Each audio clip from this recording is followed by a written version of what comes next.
यांच्या त्या बंद दरवाजा आड या कथासंग्रहाच्या लोकार्पण सोहळ्यासाठी आज आपण इथे सर्वजण जमलेलो आहोत. लोकार्पण सोहळा म्हणजे काय? खरं तर या पुस्तकाचं प्रकाशन पुणे येथे झालेलं आहे, पण कसं होतं की काही गोष्टी फक्त पुण्यापुरत्या मर्यादित राहतात.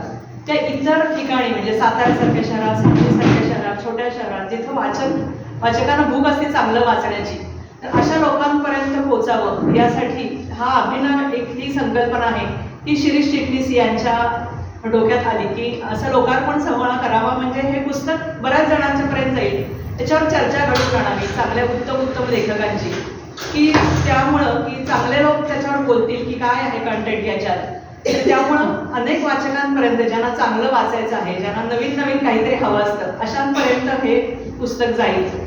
तर त्यासाठी म्हणून ते आपण ह्या उपक्रमांतर्गत बरेच कार्यक्रम आपण आतापर्यंत अटेंड केलेले आहेत. म्हणजे कविता संग्रह असतील, उत्तमोत्तम वैद्य असतील, छान छान अशी पुस्तकं खूप इथे लोकार्पण झालेली आहेत आणि त्यांना वाचकही खूप लाभलेले आहेत. त्या लेखकांना पत्रव्यवहार झालेले आहेत त्या लोकांचे, आपल्या सातारच्या वाचकांचे, की प्रत्यक्ष जरी बोललं झालं नाही तरी पत्रव्यवहारातून त्यांना हे केलेलं आहे इथल्या साहित्य प्रेमी लोकांनी. तर असाच हा एक सोहळा आहे की त्या बंद दरवाजा आड हा एक उत्तम असा कथासंग्रह आहे आणि त्याचं लोकार्पण व्हावं इथं साताऱ्यात आणि सातारकरांना ह्या पुस्तकाचं वाचन करायला मिळावं, त्याची ओळख व्हावी यासाठी हे चर्चासत्र इथं आयोजित केलेलं आहे. तर या सुंदर कार्यक्रमाची सुरुवात आपण दीपप्रज्वलनानं करूया.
आपल्या सातारला चिटणीसांच्या रूपाने खरोखर उत्तम असा योजक लावलेला आहे आणि त्यामुळे आपल्याला अनेक लेखक असतील, कलाकार असतील यांची ओळख झालेली आहे.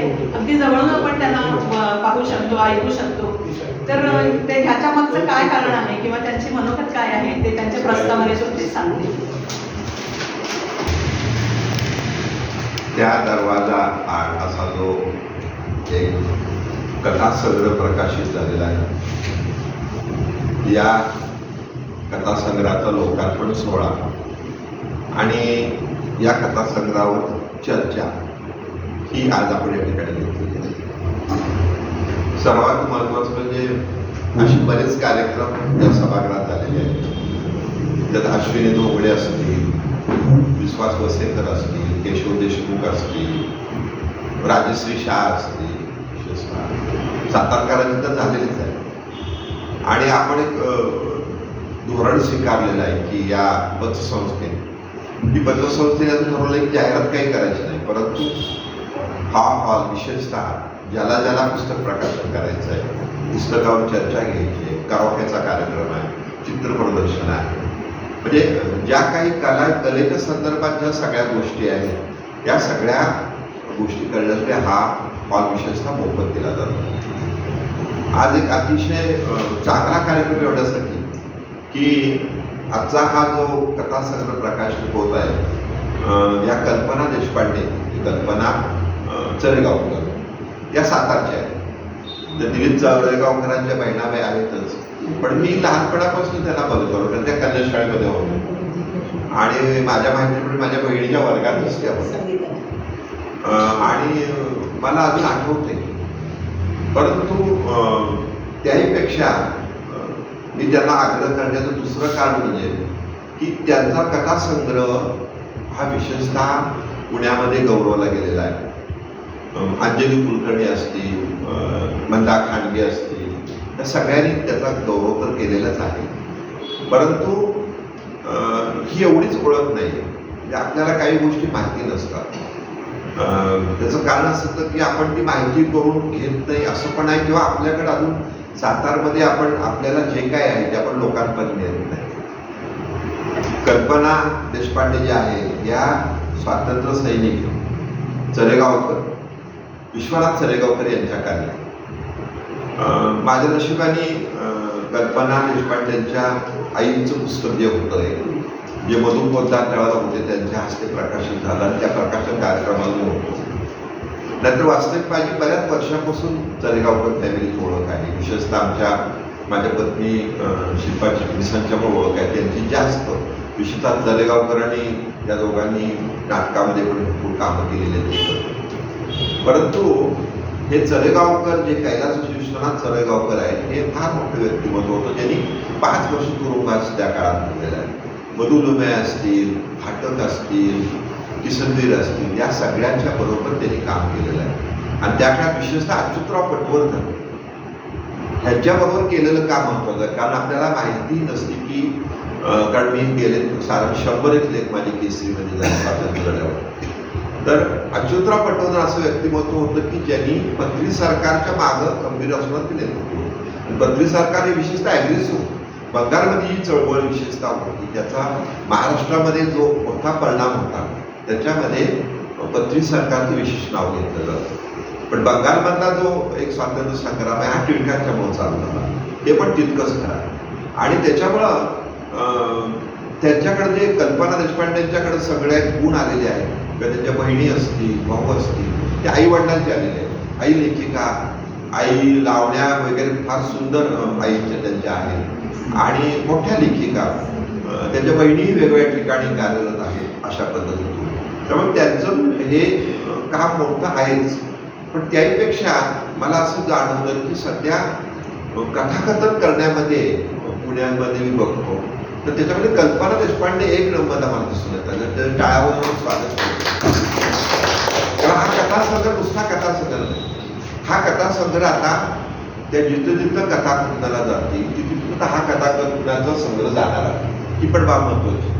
मला विश्वास मेंढळ्यांची विशेष तेवढ्यासाठी आठवण आवडत होते की विश्वास मेंढळ्यांकडे कसं जायचं ते मला भेटलेली माणसं जेव्हा सांगायचं त्यांची पुस्तकं एवढी संपायची. तसं त्यांचं हे पहिलं पुस्तक माझ्या माहितीप्रमाणे, आणि हे पहिलं पुस्तक त्यांच्या पुढच्या लेखनासाठी त्यांना बळ देणार आहे. आणि दीपाली चरेगावकर म्हणजे ते बरोबर आहे. पूर्वी कसं व्हायचं की पुण्यामध्ये समजा त्यांच्या कथासंग्रहाचा प्रकाशन झालं तर ती सगळ्यांना कळायचं. आता तसं होत नाही. पुण्याच्या बातम्या पुण्यातच येतात, सातारच्या बातम्या सातारमध्येच येतात, रत्नागिरीच्या बातम्या रत्नागिरीच येतात. पेपर आवृत्ती आहे रोज कुलकर्णी बोलते त्यांच्या भाषणामध्ये, ह्या स्थानिक झालेल्या आहेत. त्याच्यामुळे एखादा लेखक, एखादा कवी, एखादा वक्ता हा जो पण आपल्या गावामध्ये येत नाही तो पण आपल्याला त्यातलं मोठेपण विशेषतः कळत नाही. आणि त्यासाठी जरी प्रकाशन समारंभ झाला तरी आता लोकार्पण सोहळा हा 10 ठिकाणी करण्याची एक पद्धत, वेगवेगळी पद्धत चालू झालेली आहे. आणि ती अतिशय आपल्या सर्वांच्या दृष्टीने ती फायदेशीर आहे. तेव्हा हा कथासंग्रह लोकार्पण होत असताना आम्हाला अतिशय आनंद होत आहे. मी म्हटल्याप्रमाणे की त्याचं वैशिष्ट्य असं की हा कथासंग्रह जो आहे त्यात तर या संदर्भात त्यांचं सांगितलं पाहिजे की त्यात लखनौला काही वर्ष त्या होत्या विशेषतः पहिल्या कालावधीमध्ये. त्या जिथं जिथं जातात तिथं तिथं घडलेल्या घटना, दिसणारी दृश्य हे त्या साठवत असतात आणि त्या साठवलेल्या मधून ते कथा तयार करतात. म्हणजे त्याला एक सत्याचा एक मागोवा घेतलेला असतो. सत्यामध्ये सत्य आणि थोडं काल्पनिक. कारण मला नक्की एक माहिती की मला नेमकं एक 2 दिवसापूर्वी पुस्तक मिळालं, फकीरा ही कादंबरी मला मिळाली. पण ती कुठली कादंबरी मिळाली? पहिली आवृत्ती जी आहे ती पहिली आवृत्ती मिळाली. काही पानं त्याच्यामध्ये नाही आहेत, पण मी त्याची प्रस्ताव वाचत होता आणि मला तर अतिशय आनंद असा वाटला की त्यात अण्णाभाऊ साठेंनी लिहिलेलं आहे की आपण जेव्हा कोणती गोष्ट लिहितो तेव्हा ती जसं ते म्हटलं की घरात मध्ये बसून तुम्ही काय लिहिता तर त्याला तो परिणाम साधला जात नाही आणि ती प्रतिभा त्याच्यामध्ये विशेषतः निर्माण होत नाही. जेव्हा तुम्हाला काही प्रसंग समोर दिसतात, तुम्ही ऐकलेले असतात आणि मग तुम्ही ते काही त्याला प्रतिभेचं एक रंग देऊन जे काय करता त्याच्यासाठी मात्र मग तुम्हाला त्याचा उपयोग होतो. त्यामुळे या पुस्तकातल्या सगळ्या ज्या कथा आहेत या विशेषतः वेगवेगळ्या मासिकामध्ये येऊन गेलेल्या आहेत आणि त्या मासिकामध्ये येऊन जात असताना त्या वशिले पाटीने आलेल्या आहेत. विशेषतः त्यांनी पाठवल्या आणि त्या आलेल्या आहेत. तेव्हा मला आशा बगे असतील, आशांच्या आठवणी विशेषतः आल्या. पण आशा बगेंची एक कथा मी वाचली होती साधनामध्ये आणि मला आश्चर्य वाटलं की त्या अशाच त्या सुद्धा त्यांच्या मिस्टरांच्या बरोबर वेगळ्या ठिकाणी फिरत होत्या आणि ज्या ठिकाणी एक पूर आलेला होता त्या पूर आलेल्या वेळेला कामगार सगळे असे त्यांच्या घरापाशी गोळा झाले आणि त्यावेळेला तिथं स्वयंपाक करत असत तर त्यांच्या घरामध्ये डाळीमध्ये पाल पडली होती म्हणून त्यांनी ती बाहेर आल्या आणि ते फेकायला निघाला. तेवढं त्या कामगारने अडवलं, त्याने ती पाल झटदिश काढून टाकली आणि ती डाळ खाली काढून टाकली सगळ्यांनी आणि मग त्याच्यावर त्यांना सुचली. त्यांनी ती कथा लिहिली आणि ती कथा गाजली आणि त्या पुढच्या कालावधीमध्ये प्रसिद्ध प्रचंड मोठ्या लेखिका आहेत त्या तात्पुरत्या. त्यामुळे ह्या ज्या गोष्टी असतात ह्या अशा आपल्याला सुचत असतात आणि त्या पद्धतीतून त्यांचं झालेलं आहे. माहेर, चार चौघी, श्यामसुंदर, मानिनी, सुवासिनी, स्वानसुकाय, अनुराधा, माझी वहिनी या दिवाळी अंकातून या कथा आलेल्या आहेत. या विशेषतः प्रस्तावना नमोद ऋषींनी दिलेली ते पण सातारा जिल्ह्यातलेच आहे आणि मला असं वाटतं की काही गोष्टी अशा असतात की तो योगायोग असतो. विनोद कुलकर्णी आपण जरी पडलो असलो तरी मला असं वाटतं की व्यंकटेश माडगुळकरांची जन्मशताब्दी सुरुवात आज आपण करतो या कार्यक्रमात. ती बहुतेक मला माहित नाही पण मसापाच्या पुण्याच्या काही झाला का नाही कार्यक्रम, बहुतेक तो काही मसापामध्ये झाला नाही. परंतु योग कसा असतो बघा, म्हणजे आज व्यंकटेश माडगुळकर म्हणजे नुसते देशात नाही तर आपल्या परदेशात सुद्धा प्रसिद्ध असलेल्या कथाकार म्हणजे त्यांच्या कथा वेगवेगळ्या भाषांमध्ये प्रसिद्ध झालेल्या आहेत. एवढंच नव्हे तर ते सुद्धा सातारा जिल्ह्यात जे पूर्वीच्या जुन्या सातारा जिल्ह्यात, तुम्ही सुद्धा सातारा जिल्ह्यातले, तुम्ही सुद्धा स्वातंत्र्य लढ्यामध्ये तुमच्या वडिलांनी भाग घेतलेला आहे, आईने भाग घेतलेला आहे. मी दिलीप चरेगावकरांना आत्ताच म्हटलं की तुम्ही असे त्यांचं एक चांगल्या प्रकारे पुस्तक करा. दुसरी गोष्ट त्यांना 99व्या अखिल भारतीय मराठी साहित्य संमेलनामध्ये कथाकथनाला संधी मिळाली. त्याचे विनोद कुलकर्णी यांचं विशेष आपण कौतुक केलं पाहिजे. आपला माणूस असावा लागतो हे आपल्याला आता पुढच्या कालावधीमध्ये 100व्या 101व्या संमेलनाच्या आपल्याला नक्की समजेल. परंतु ठीक आहे, आता आहे त्याला आपण तोड दिलं पाहिजे. परंतु विशेषतः आई शैलजा वडिलांचा वारसा घेऊन कल्पना देशपांडेचे काही त्यांचं लिखाण चालू आहे, कथाकथन चालू आहे, त्याच्यामध्ये आम्ही सातारकर आम्हाला अतिशय आनंद वाटतो. यातल्या कथा प्रचंड वेगवेगळ्या आहेत. विशेषतः मी एक कथा जी त्या दरवाजा आड जी कथा आहे त्याच्यावर माझ्या लक्षात आलं की काही त्या दरवाजा कथा वाचताना माझ्या लक्षात आलं की किती प्रकारचं त्यांनी ऑब्झर्वेशन केलेलं आहे. त्यातलं मी एकच उदाहरण देतो की या दरवाजामध्ये कथेमध्ये तो जो मुलगा दाखवला आहे त्या गजराचा मुलगा भिकू म्हणून जो आहे तर तो त्याला ते सगळं तो बघत असतो, आईचं सगळं त्याला हळूहळू कळत असतं. रात्री आई झोपायला लावत असते त्याला, पण हळूहळू त्याला मोठेपणी कळत जातं आणि त्याच्यात तो एक परिणाम होतो. शेवटला त्याचं लग्न होतं आणि तिथं कथा संपवली येते. फार चांगली कथा आहे. परंतु तो त्याला ते सारखं त्या खोलीमध्ये त्याची पत्नी वाट बघत असते, म्हणजे त्याची स्वागरात असते पण हा जायला करत असतो, पण तो जातो असं दाखवलं की एक चांगलं इंडिकेशन दिलं. पण त्याच्यावर मला आठवलं की त्या कथेमध्ये तुम्ही जी मांडणी केली ती एवढी सुंदर आहे. तर लवटे म्हणजे आमचे कोल्हापूरचे आहेत, मोठे विचारवंत आहे, त्यांनी एक मुंबईमध्ये रेड एरियासाठी एक वसतिगृह चालू केलं.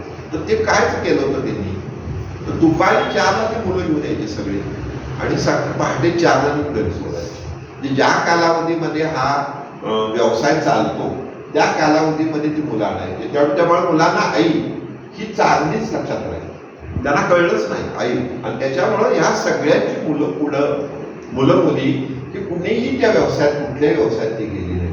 पुन्हा पण पुण्याला वसतिगृह चालू आहे. म्हणजे मला या कथेवरनं जाणवलं की आपली कथा ही नुसती कथा राहत नाही, ही माणसाच्या मनामध्ये खरं करत असते आणि त्याला उत्तर पण शोधत असते. हे काम या वेगवेगळ्या कथांमधून झालेलं आहे. सुंदर आहे. ब्रेकअपची कथा तर मला अतिशय फार आवडली, म्हणजे आता ती सगळीकडे वाचली पाहिजे. तेव्हा यातल्या बहुतेक कथा मी वाचून काढलेल्या आहेत. राहिलेलं सुद्धा मी नक्की वाचून काढेन.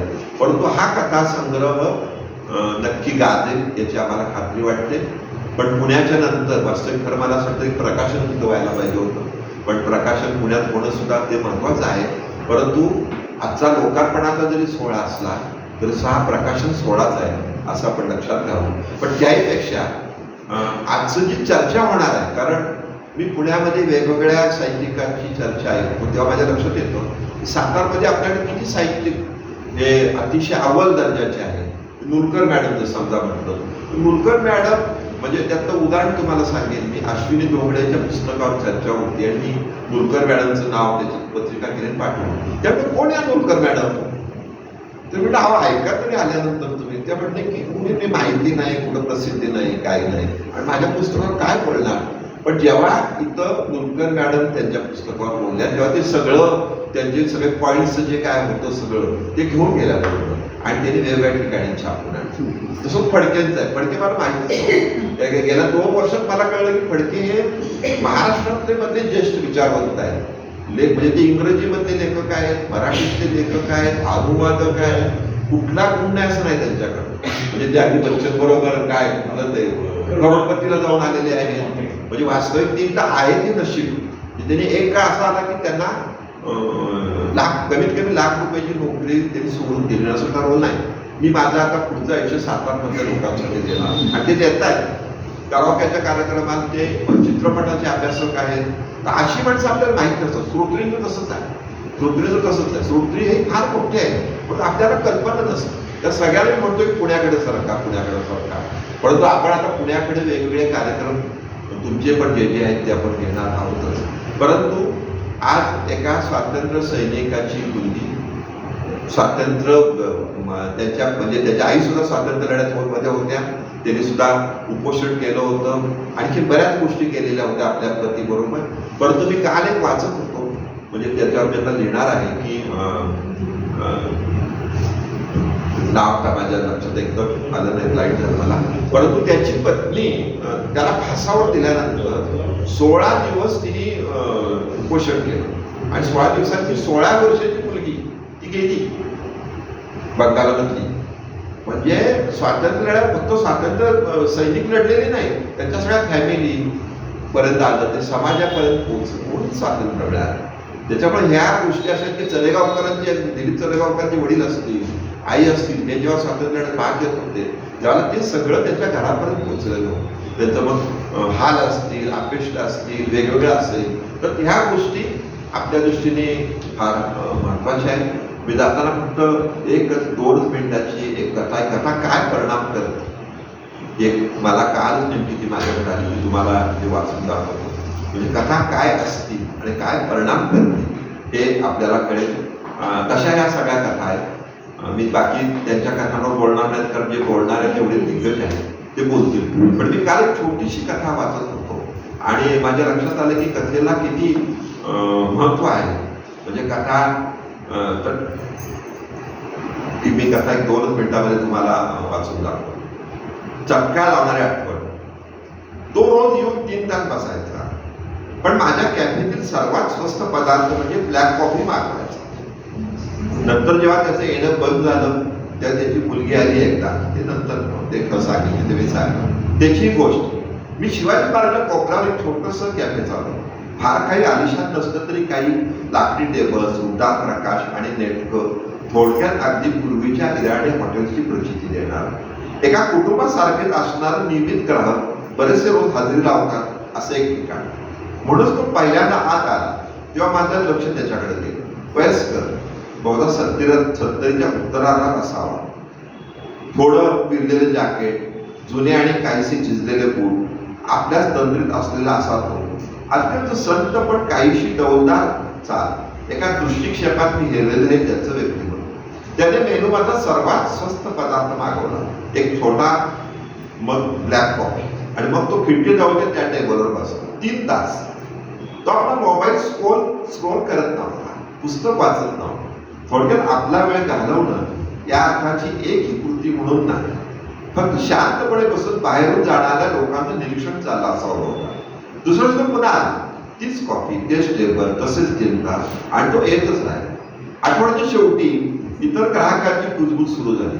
हा उगाच जागा का अडवतोय, फक्त एक कॉफी तर घेतो, तर एवढ्या वेळ का बसावं, काय उद्योग असेल असं नाही वाटत.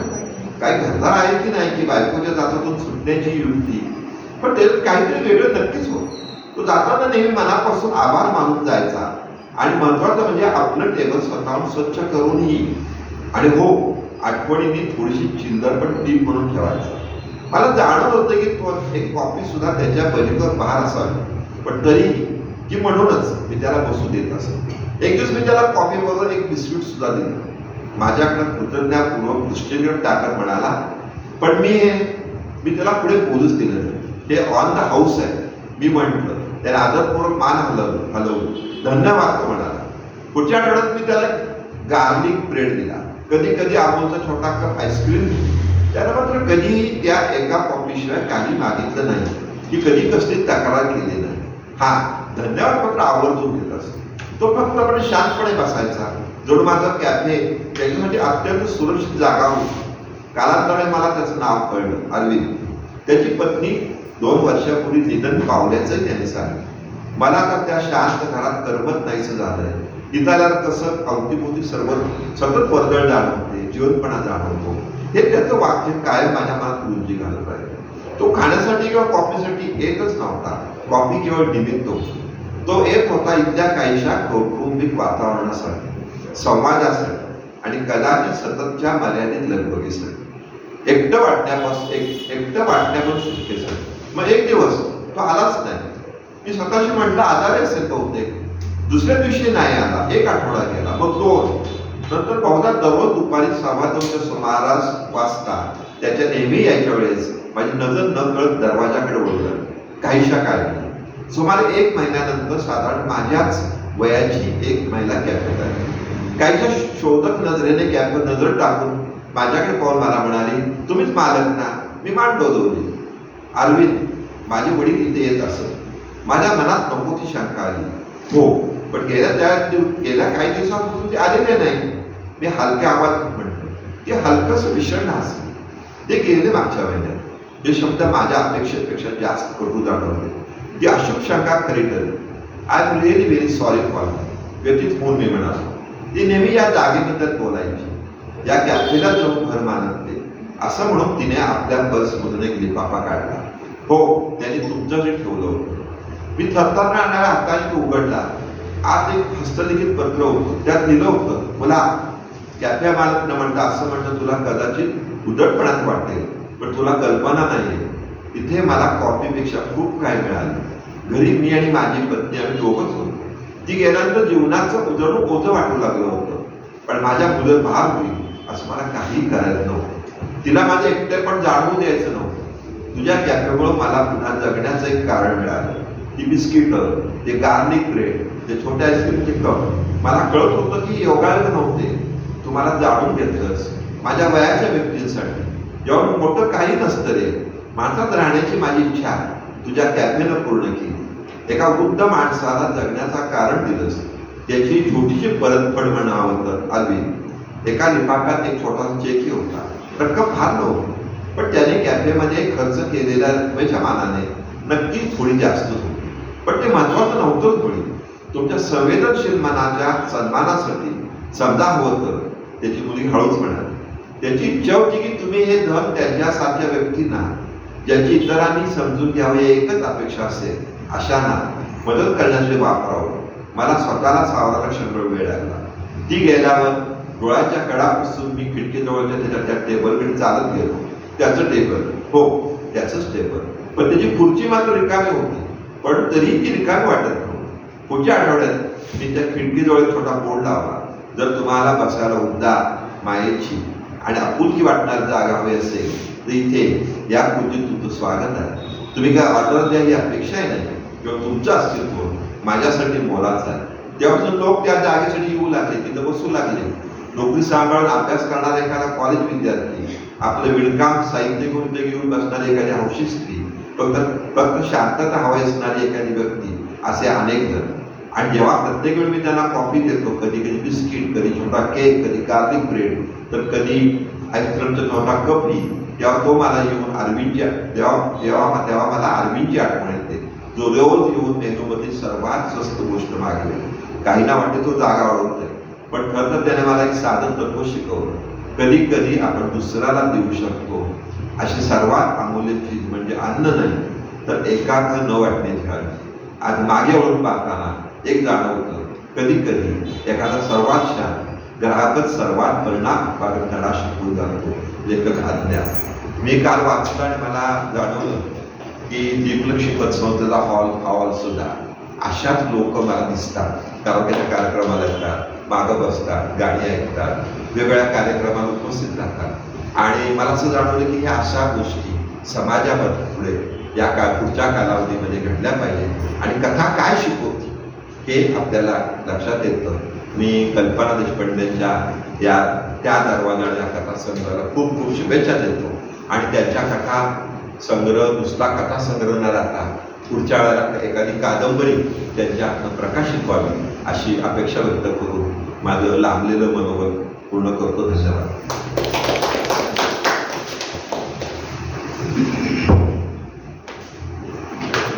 धन्यवाद सर. ते आता म्हणाले तसं की लोकमंगल हा हॉल तसाच आहे, कारण आम्ही बऱ्याच कार्यक्रमाला इथे येतो तेव्हा एक देशपांडे सर नावाचे एक अत्यंत वृद्ध गृहस्थ, म्हणजे त्यांना चालता येत नाही, असे कपडे अगदी म्हणजे प्रोफेसर होते, ते प्रिन्सिपल होते मला वाटते, पण कपडे खराब मळलेले, हे सगळे म्हणायचे कशा मला एक कविता म्हणून द्या म्हणून. ते इतकं केविलवाणं म्हणजे भिकाऱ्यासारखे दिसायचे, पण चिटणीस सर कायम त्यांना घेऊन यायचे, तुम्ही म्हणा कविता म्हणायचे. म्हणजे इतकं त्यांचं संवेदनशील मन आहे. आणखी त्याला म्हणून द्यायचं ते कविता आणि परत तिथे नेऊन सोडायचे. घरी सोडू का विचारायचे त्याला, ते आता आहेत का नाही माहीत नाहीत, पण ते नेहमी या हॉलमध्ये यायचे. तर ते सगळे लोकमंगल शिक्षण संस्था असो, दीपलक्ष्मी असो, त्यांची पतसंस्था, या सगळ्यातून सतत लेखन करणं, आणखीन या कलाकारांना एक स्टेज मिळवून देणं, ही जी धडपड त्यांची आहे त्याबद्दल खूप त्यांचे कौतुक आहे. मनाच्या तळघरात साठलेल्या असतात असंख्य आठवणी, काही अनुभवलेली घटित तर ऐकलेली कुणाची करुण कहाणी.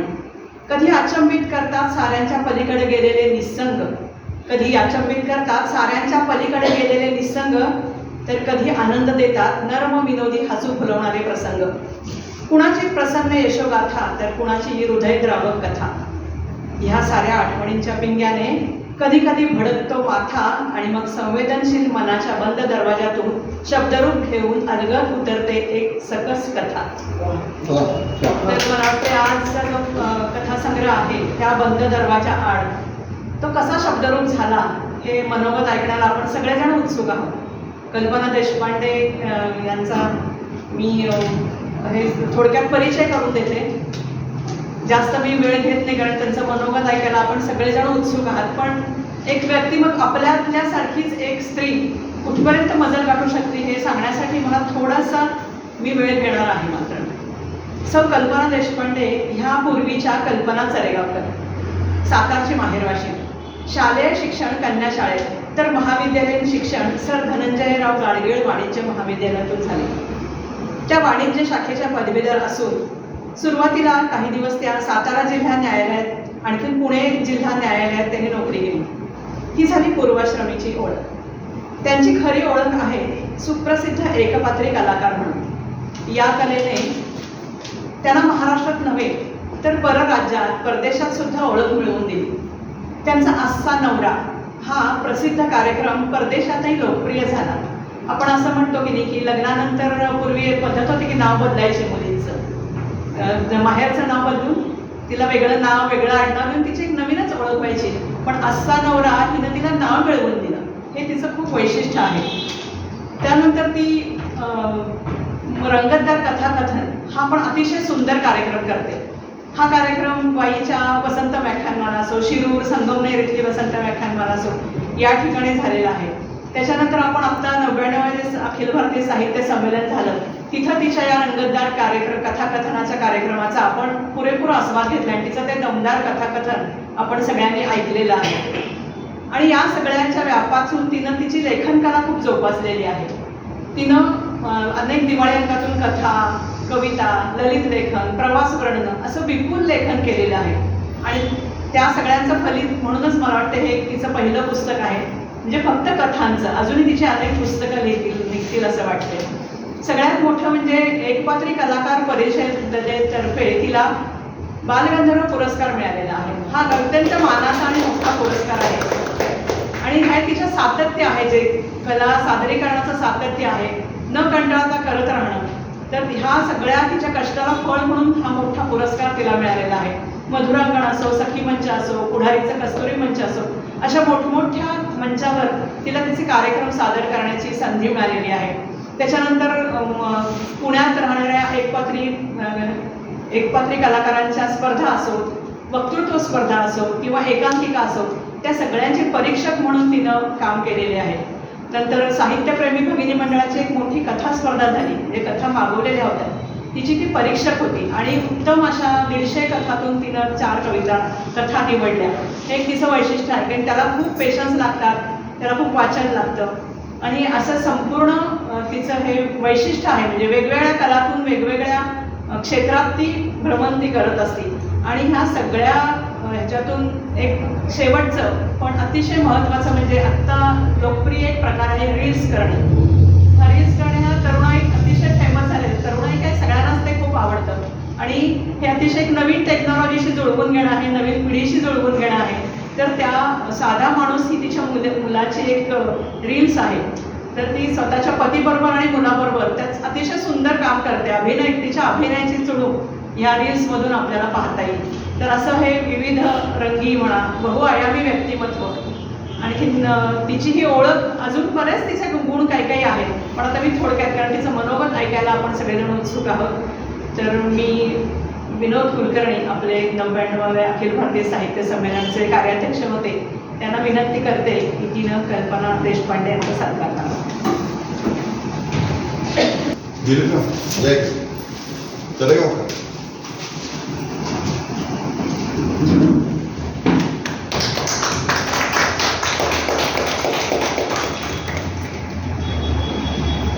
माहेर सातारा आहे, त्यामुळे पुण्याचा शिष्टपणा बाजूला ठेवून सातारा म्हणून सगळ्यांची पहिल्यांदा माफी मागते.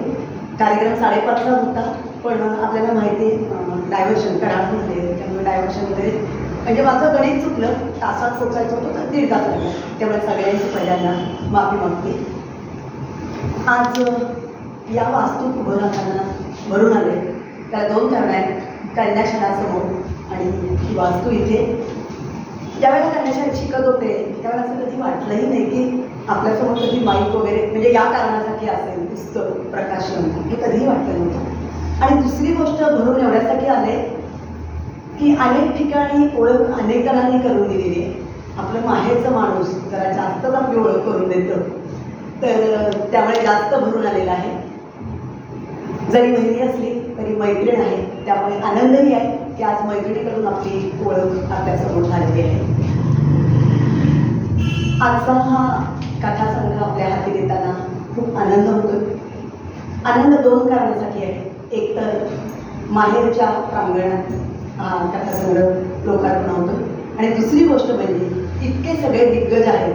विनोद कुलकर्णी सर आहेत, नंतर नुलकर माझी मैत्रीण म्हणत नाही मी, पण चांगली परिचयाची आहे ती आहे. नंतर श्रोत्री सर आहेत, फडके सर आहेत. आणि हे सगळं ज्यांनी घडवून आणलेलं आहे ते शिरीष चिटणीस सर. कुणाला असं असतो आपणच असं कुणाचं काही कौतुक करावं, आपण कुणाचं असा लोकार्पण पुस्तकाचं लोकार्पण करावं, कुणालाही मोठ्या ठेवी अलीकडे जमतात? अजिबात नाही. कोणीही इतकी धडपड करत नाही.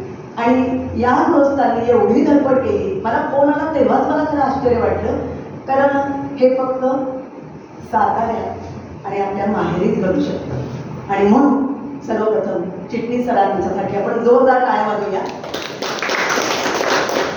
म्हणजे अनेक वर्ष मी बघते, म्हणजे त्यांची धडपड खूप आहे, सगळ्यांसाठीच आहे, पण मला खूप आनंद झाला की असं त्यांनी काही इथे ठरवलेलं आहे. आणि पुन्हा एकदा इतक्या मान्यवरांच्या हस्ते हा लोकार्पण सोहळा होणार आहे, आणि त्याच्यावर मेन म्हणजे चर्चा होणार आहे. हे जास्त महत्त्वाचं आहे की आपण लोकांनी ते पुस्तक वाचलंय आणि त्याच्यावर चर्चा करणार आहात, त्याचा खूप आनंद होतो. खरं म्हणजे गेली अनेक वर्ष मी विविध विषयावर लिहिते, कथा, कविता, ललित लेख, नंतर काय म्हणतो नाट्यछटा, प्रवास वर्णन, हे बरंच लिहिलेलं आहे आणि ते प्रसिद्धही झालेलं आहे. आणि या सगळ्यामध्ये माझा सगळ्यात आवडता विषय म्हणजे कथा. हा अतिशय आवडता विषय म्हणजे कथा.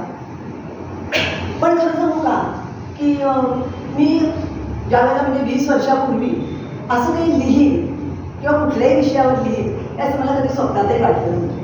कारण शाळेत असल्यापासून मला नृत्य, नाट्य, वक्तृत्व असं सांस्कृतिक गोष्टींची आवड होती. पण 20 वर्षापूर्वी 8 वर्ष आमची लखनौला ट्रान्सफर झाली, तिथे गेले आणि मग तिथे थोडंसं लिहायला लागले.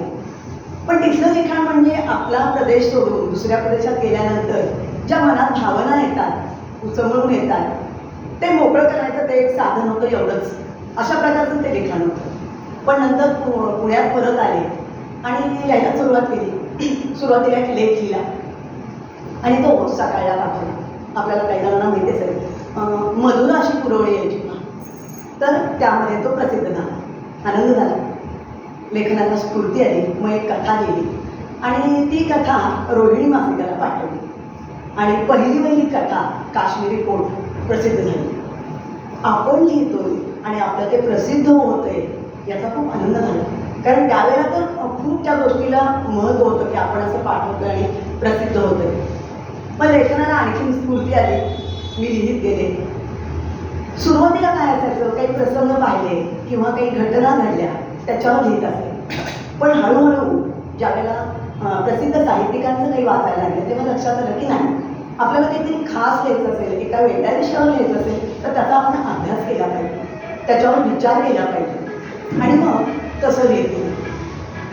मगाशी चित्ती सरांनी सांगितलं तसं लिहित गेले आणि ते पाठवत गेले. आधी पोस्टाने पाठवायचे, नंतर कुरिअर आणि आता मेलवर. आणि या सगळ्याला मानधनही मिळत होतं. इथे जे लेखक आहेत त्यांना हे नक्कीच जाणवेल की आपण लिहिलेल्या गोष्टीला किंवा जे काही आपण साहित्य लिहितोय त्याच्यासाठी आपल्याला धन मिळणं हे किती मानाचं असतं हे लेखकालाच माहिती. आणि त्या सगळ्यांना मानधन मिळत गेलं. म्हणजे मी तेव्हा तर अशा मनीऑर्डर वगैरे यायच्या, छोटीशी चिठ्ठी वगैरे मी जपून ठेवायचे, देवाच्या पुढे ठेवायचे. तर असं लिहित गेले, पाठवत गेले, आवडत गेलं. आणि सर म्हटलं तसं की पोस्टाने पाठवत होते. असं नाही की या संपादकाकडे जा, खेटे घाला, असं नाही. आपलं आवडलं घेतील, नाही. पण बहुतेक म्हणजे 99.5% सगळं लिखाण जे पाठवलं ते प्रसिद्ध होत गेलं. मग पत्र येते, पूर्वी कार्ड यायची का, फक्त महाराष्ट्रातून नाही पण परराज्यातून सुद्धा, म्हणजे छत्तीसगड असू दे, गुजरात असू दे, मध्य प्रदेश असू दे, तिकडून पत्र यायला लागले. त्याच्यानंतर फोन यायला लागले आणि त्याच्यानंतर आता तर मेल येतात. आणि हे मेल आल्यानंतर म्हणजे आता काही ज्या कथा आहे त्याच्यावर असं कोणी म्हणतं की या कथेतली जी नायिका आहे तिचं असं का झालं, हा शेवट असा का लिहिला, हा असा का लिहिला गेला नाही, हे असं लिहिल्याचं तर का झालं असतं. तर ही जी चर्चा होते ना त्याचा मला खूप आनंद होतो. मुख्य म्हणजे आपलं कुणीतरी वाचतंय आणि त्याच्यावर चर्चा होते हे महत्त्वाचं आहे.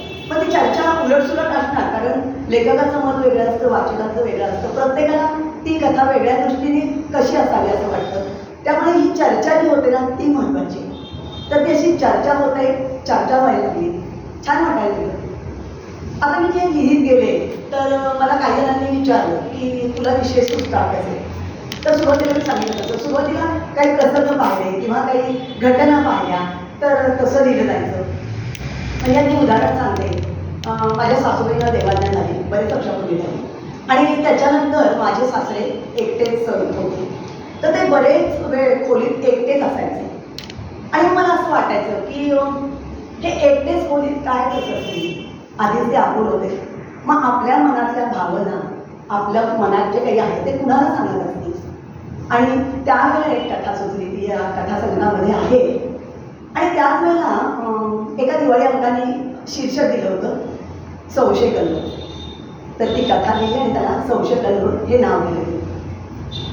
पण त्या कथेमध्ये जे बाकी सगळं घडलेलं आहे, तुम्ही वाचा तेव्हा सांगणार त्यांच्या घरी असं घडलं, त्याचं ते तसं नाही.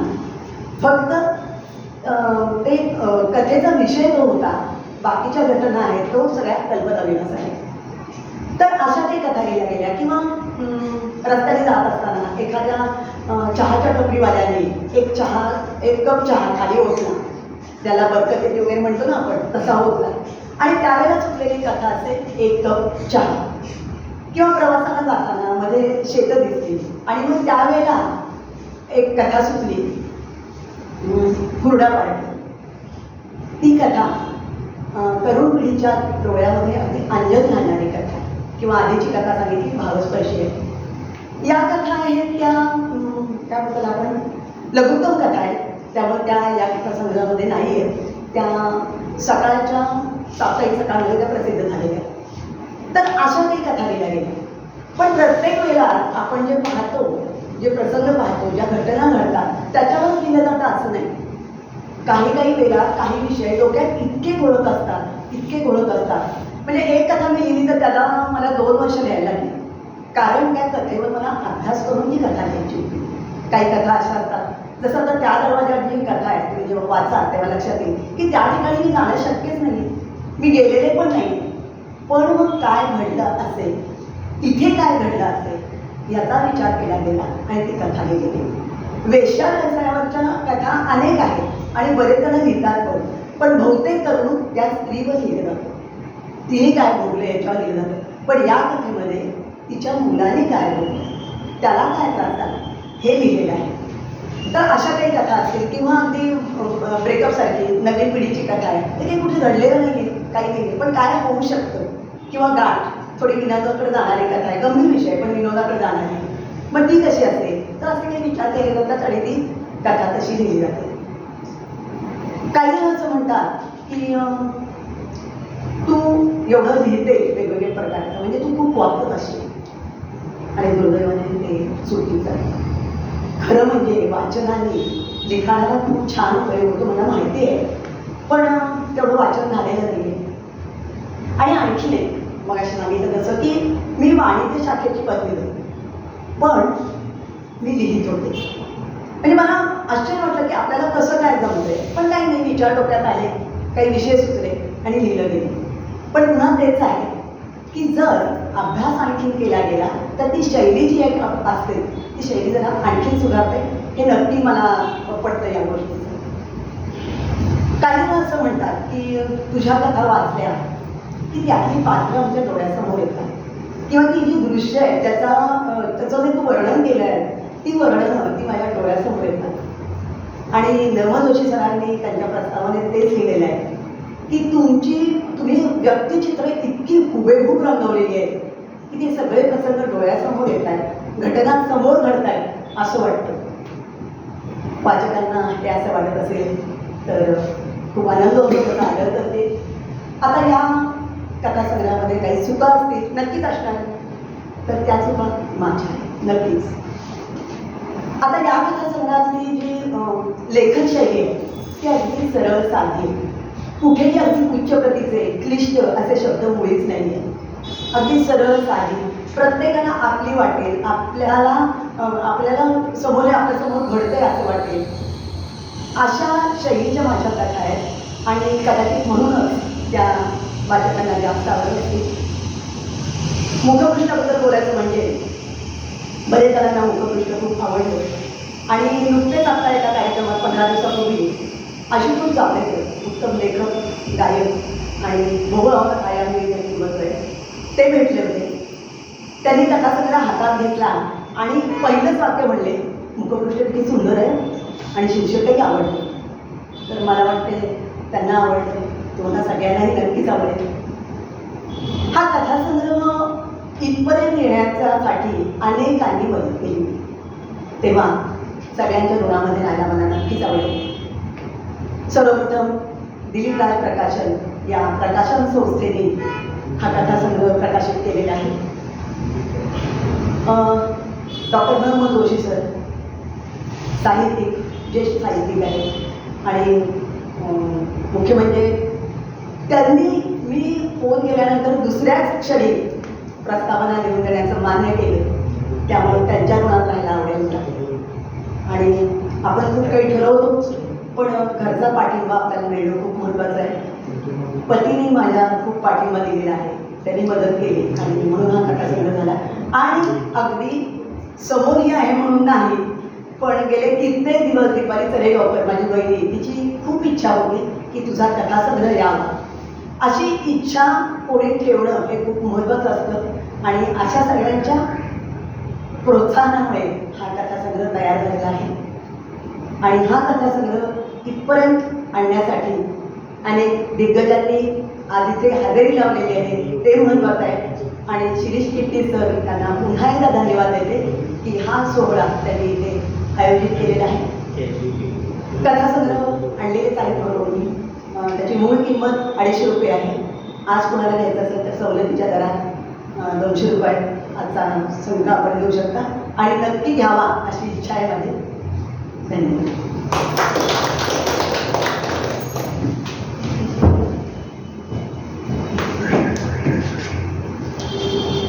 बंद दरवाजाआड काय काय चाललं होतं त्याची प्रत्येकाला उत्सुकता होती. पण त्या कथेच्या मागची काय कथा आहे, कथेच्या मागची कथा ही फार महत्त्वाची असते. कारण लेखकाचा तो स्वभाव धर्म असतो त्याप्रमाणे ती कथा घडत जाते. म्हणजे प्रत्येक एकच कथा बीज असेल पण प्रत्येकजण जसा विचार करतो, ज्या माणसाचा तसा स्वभाव, तशी ती कथा रंगत जाते असे म्हणतात. तर असं हे सुंदर पुस्तक आहे, कथासंग्रह आहे. त्याचं लोकार्पण आता करूया आपण.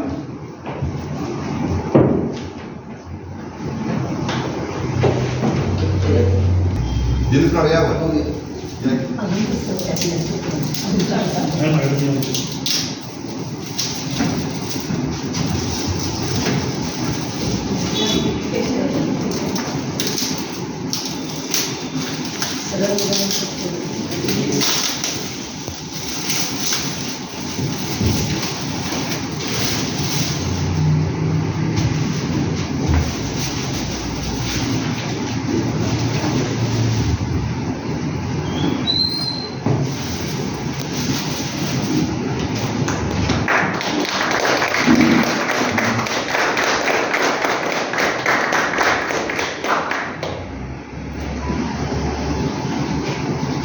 म्हणजे एखादा खूप असा कमकुवत मनाचा माणूस असतो, तो एखाद्या दृश्य बघून अगदी हादरून जातो. पण एखादा प्रॅक्टिकल असतो, तो त्या घटनेकडे कसा बघेल.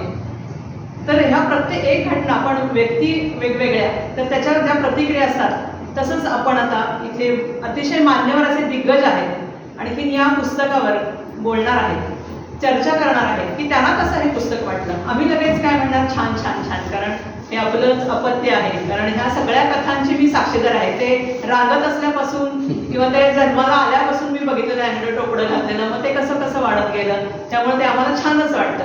परंतु जो प्रॅक्टिकल असतो, जो खऱ्या अर्थाने तो नीट परीक्षण करत असतो, त्याचं विश्लेषण करत असतो, त्याचं म्हणणं काय आहे हे आपण ऐकणार आहोत. मी सुरुवातीला आमंत्रित करते इथे श्रीमंती नुलकर यांना. मला वाटते त्यांचा परिचय मी थोडक्यात करून देते. खरं तर त्यांचा परिचय इथं देण्याचं काही कारणच नाही आहे. थांबवते. मगाशी असं बोलण्यात आलं की अश्विनीताई म्हटल्या की कोण, तर ह्या कोण आहेत हे पुण्यात जास्त माहिती.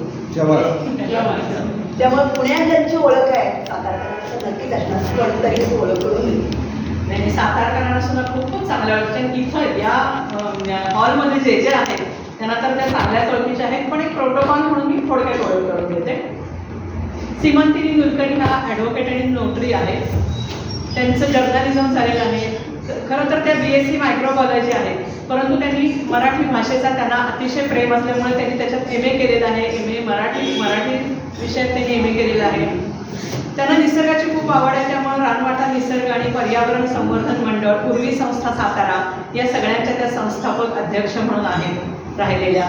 त्याच्यानंतर त्या वकील आहेत. आपण आताच मी म्हणलं तर त्याच्या त्या सहकारी पतसंस्था त्याच्या संस्थापक संचालक आहेत. प्रकाशित साहित्य त्या अतिशय उत्तम अशी पुस्तकं पण आहेत त्यांची. आपली जे आता साताऱ्याची साहित्य संमेलनाचे जे अटके पार हे जे आहे त्याच्यात अतिशय सुंदर त्यांचा लेख आहे. म्हणजे फार सुंदर लिहितात त्या. अतिशय म्हणजे गड किल्ल्यांवर असो किंवा काही असो, अतिशय सुंदर त्यांचा लिखाण आहे. त्यांचाही एक कथासंग्रह आहे, अकथ कथा या नावाचा. स्त्रियांमध्ये कायदा साक्षरता येण्यासाठी त्याच्या उद्देशाने ते पुस्तक लिहिलेलं आहे. म्हणजे एखादी कथा लेखिका एखाद्या कथासंग्रहाचं कसं विश्लेषण करू शकेल हे ऐकण्यासारखं खूप आहे. त्याच्यानंतर लडाख हा भारताचा अद्भुत मुकुटमणी हे पुस्तक असो किंवा बिरिस्ता खाद्य संस्कृतीविषयक पुस्तक असो, ही अतिशय सुंदर अशी त्यांची पुस्तकं आहेत. फुलांचे जंगली प्रदेश, त्यांनी सदर लेखनं पण खूप केलेली आहेत. लोकसत्ता, दैनिक प्रभात किंवा महाराष्ट्र टाइम्स, तरुण भारत, सकाळ, लोकप्रभा याच्यात अतिशय वेगवेगळ्या पद्धतीचे त्यांनी लेख लिहिलेले आहेत. त्यांना वेगवेगळे पुरस्कार पण मिळालेले आहेत. ते स्लाईड शो वेगवेगळ्या प्रकारचे वेगवेगळ्या विषयांवरचे त्या स्लाईड शो करत असतात. त्या संपूर्ण भटकत असतात सगळीकडं, गिरिगंध असतो, सगळीकडे त्या एकट्या भटकत असतात. असं हे बहुआयामी व्यक्तिमत्व आहे. इथे खरं तर खूप देण्यासारखं आहे. त्या म्हणतील पण मी अगदीच माझं कमी केलं, पण त्यांचं बोलणं ऐकणं हेच त्यांची ओळख आहे असं मला वाटते. त्यामुळे मी माझी बडबड थोडीशी कमी करते आणि त्यांना मी इथे आमंत्रित करते की त्यांनी या पुस्तकाबद्दल बोलावं. उपस्थित असलेले मान्यवर,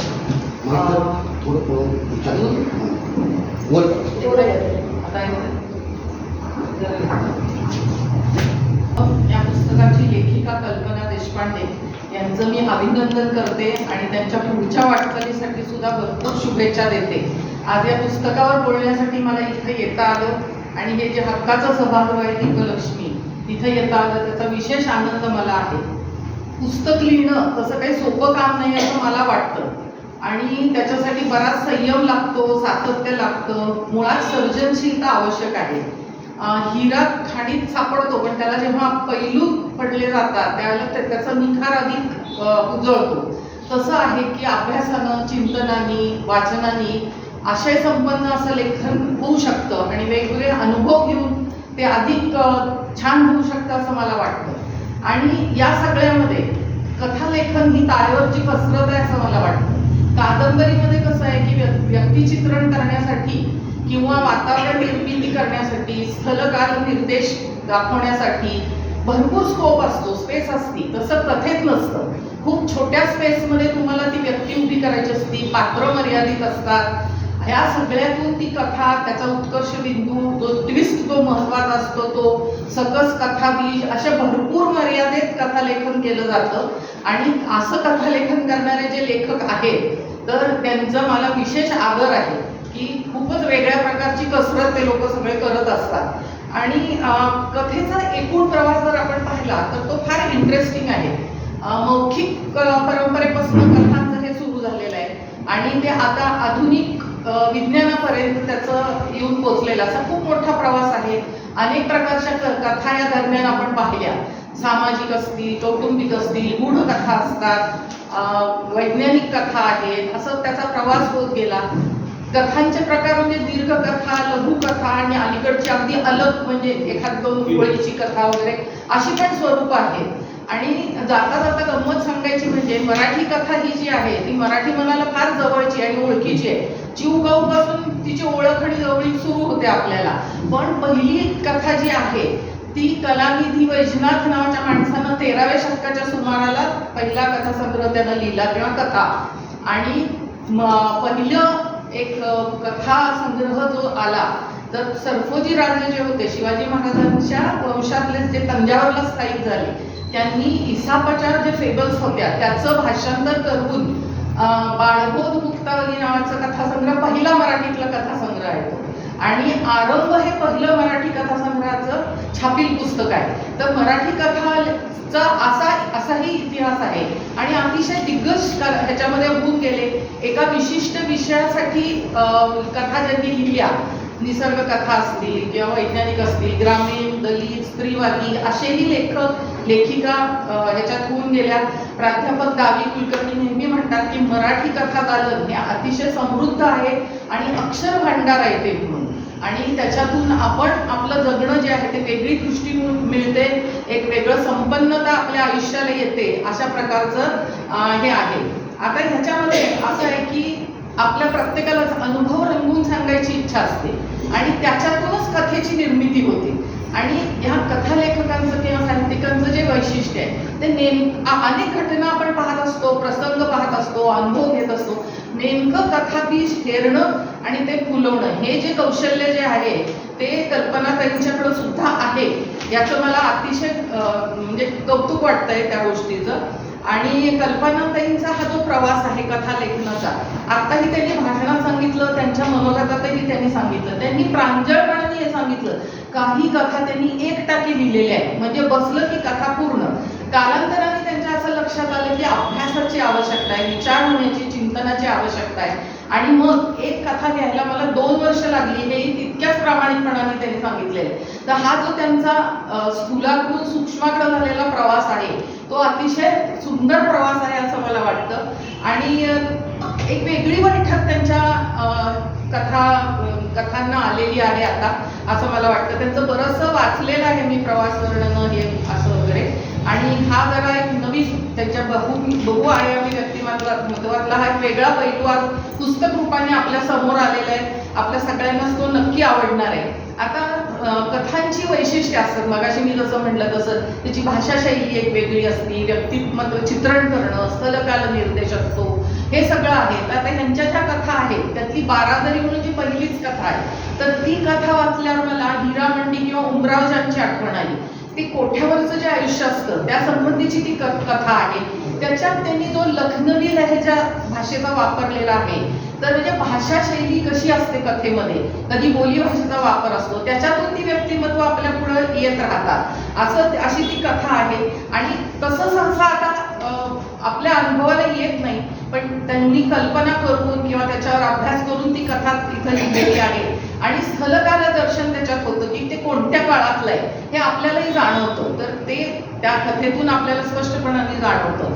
दुसरी गोष्ट, आता मगाशी मी म्हटलं तशी भाषा शैली त्यांनी खूप वेगळी वापरलेली आहे. त्या लखनौमध्ये राहत होत्या, तर त्या भाषेचं इम्प्रेशन या कथेमध्ये खूप मोठ्या प्रमाणावर आपल्याला आढळतं.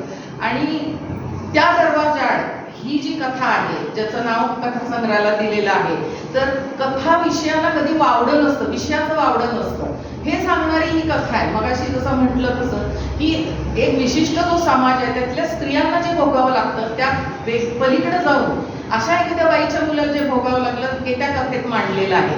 आणि ह्या कथेत त्या भिकूचं व्यक्तिचित्रण आहे, पण मला सगळ्यात त्यातलं जे काय भावलं ना, तर भिकूच्या घराचं जे वर्णन केलंय ना, ते एक अक्षरशः व्यक्तीचं चित्रण आहे असं वाटतं. म्हणजे ह्याच्यात लेखिकेचं सामर्थ्य दिसून येतं की फक्त व्यक्तीचं नव्हे, एखाद्या वास्तूचं चित्रण सुद्धा त्यांनी अतिशय प्रभावीपणाने केलेलं आहे.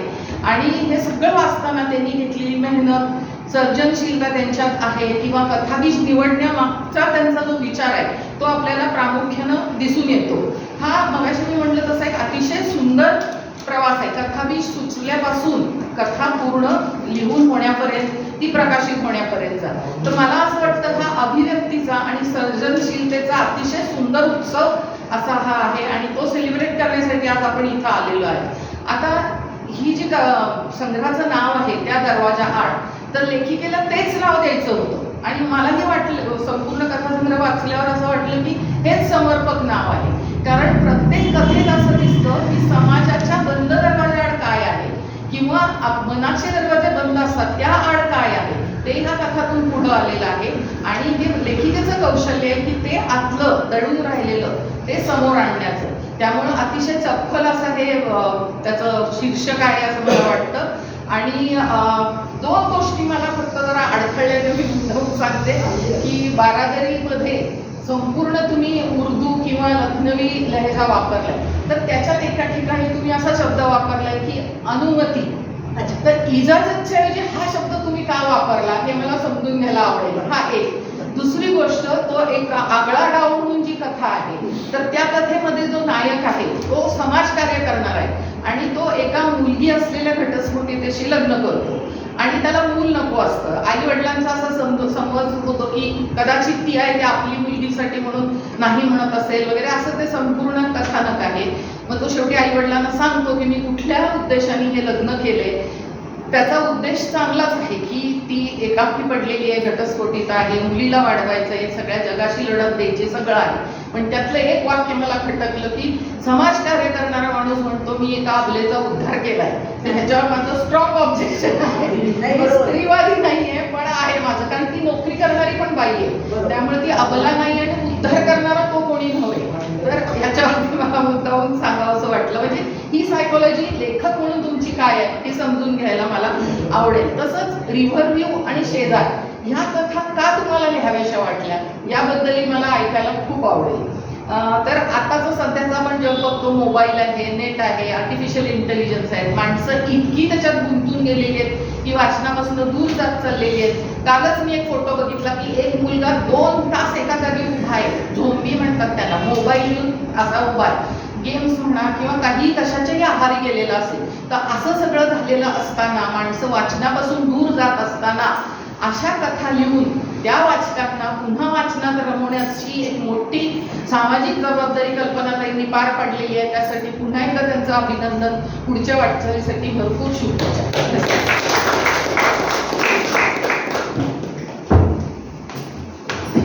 धन्यवाद दुलकर मॅडम.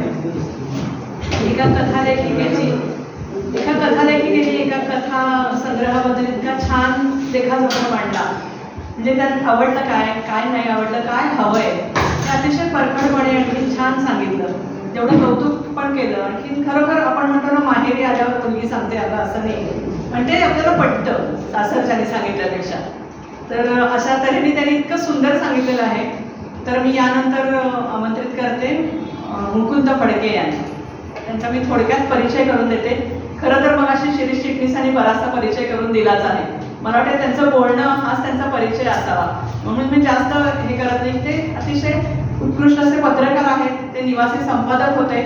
त्याच्यानंतर ते आता साताऱ्यात राहून ते लॉ कॉलेजला ते सल्लागार म्हणून काम करतात. नंतर मॅनेजमेंट कॉलेजला ते अर्थशास्त्र शिकवतात. आणखीन असे बरेच त्यांचे उपक्रम आहेत. खरं सांगायचं तर मग अशी शिरीष चिटणीसांनी सांगितलेलं आहे. आपल्या करावकेच्या कार्यक्रमात त्यांचं जे चित्रपट विषय किंवा गाण्याचा जो अभ्यास आहे तो थक्क करणारा आहे. मुख्य म्हणजे ते इंग्रजीतून मराठी, मराठीतून इंग्रजी असं अतिशय सुंदर भाषांतर करत असतात. आणि अटके पार हे इतकं सर्वांग सुंदर की साताऱ्याची शान ही अटके पारच काय की 7 समुद्र पार जावा, इतका तो सुंदर असा त्यांनी विशेषांक काढलेला आहे. यावरूनच त्या अटके पार ह्या पुस्तकातून किंवा विशेषांकातूनच त्यांची ती क्रिएटिव्हिटी आहे किंवा त्यांचं जे नॉलेज आहे ते सगळं दिसून येतं. तर अशा या मी व्यक्तिमत्वाला मी आमंत्रित करते की त्यांनी ह्या पुस्तकाबद्दल आपले विचार मांडावे.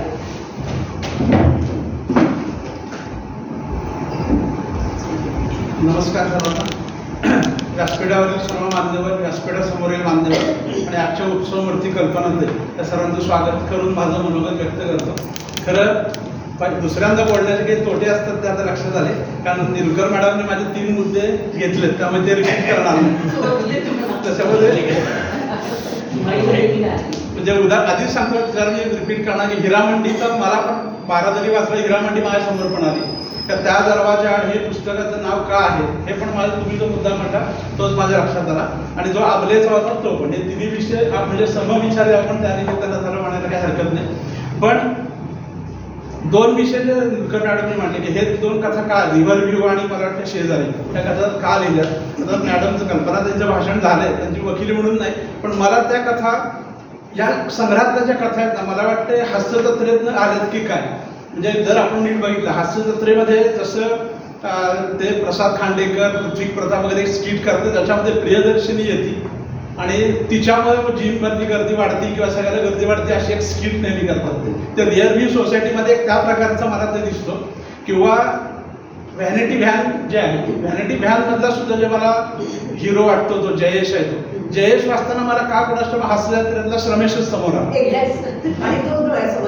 बरोबर आहे. त्यामुळे ज्या प्रकारे ते केलेलं आहे त्यामुळे निश्चितच हे खूप चांगलं आहे. आणि मगाशी निलकर मॅडम म्हणल्या परत इथे थांबवते, कारण त्या सेटवर मी जाऊन आले आणि ज्यावेळेला ते व्हॅनिटी व्हॅन पाहिजे तेव्हा होतं आपण याच्यावर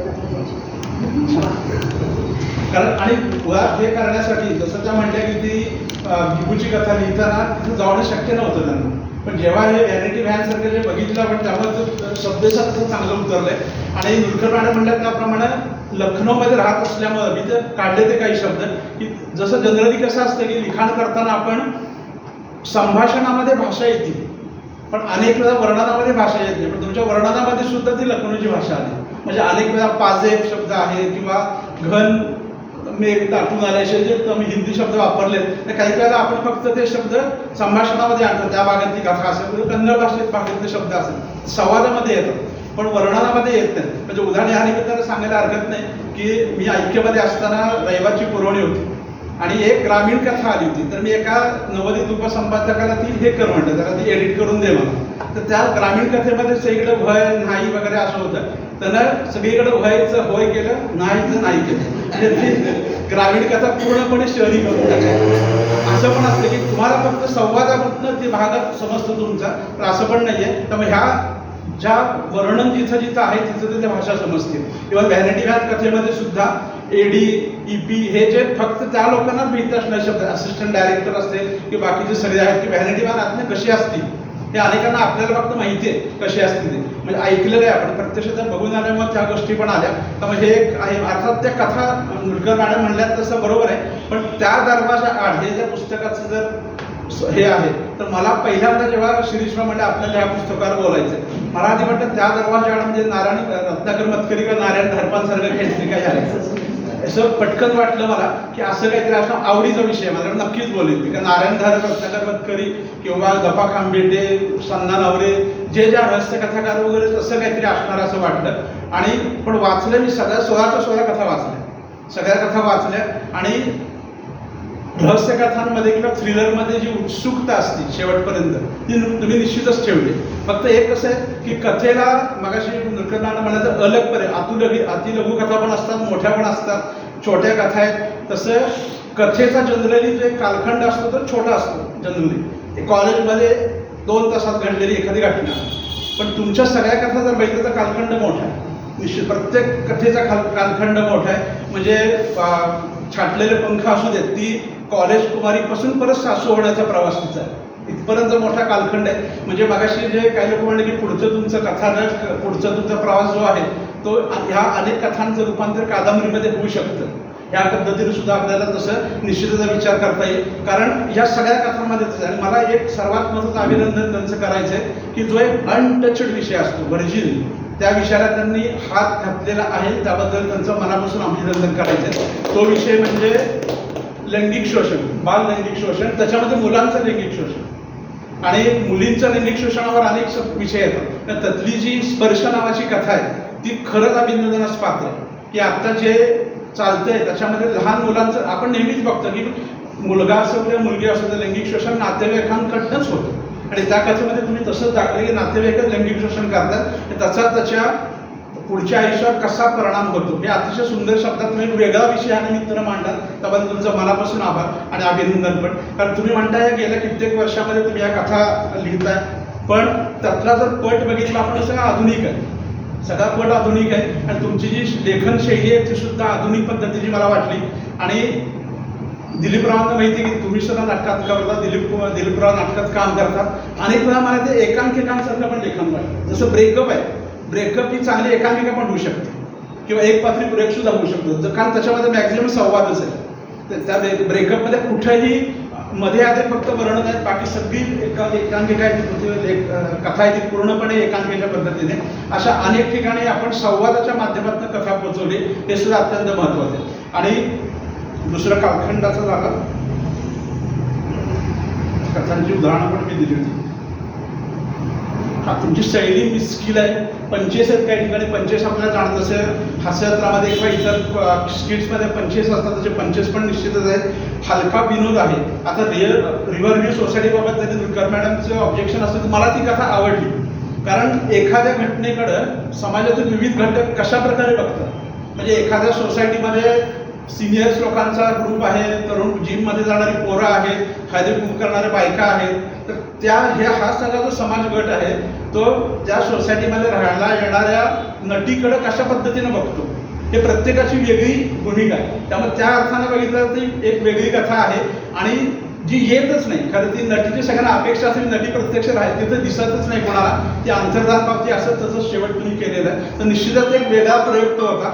शेजार कथेबाबत मलाही थोडं ऑब्जेक्शन होतं निश्चितच, कारण नक्की थोडं त्यातनं काही रिव्हील होत नव्हतं नक्की काय होतं. शेवटी नंतर लक्षात येतं की शेजार काय नक्की म्हणायचं, की कशा प्रकारे त्या मुलीवर वाटतं की कसा परिणाम झालेला आहे वगैरे, काय ते की तिच्याबाबत ते पोलीस स्टेशनपर्यंत प्रकरण का गेलं, नक्की ती बाई काय बोलत होती हे जरा अस्पष्टपणे समोर येताना दिसतं. पण ती कथा सुद्धा एक वेगळ्या प्रकारे निश्चितच आपल्याला आनंद देऊन जाते.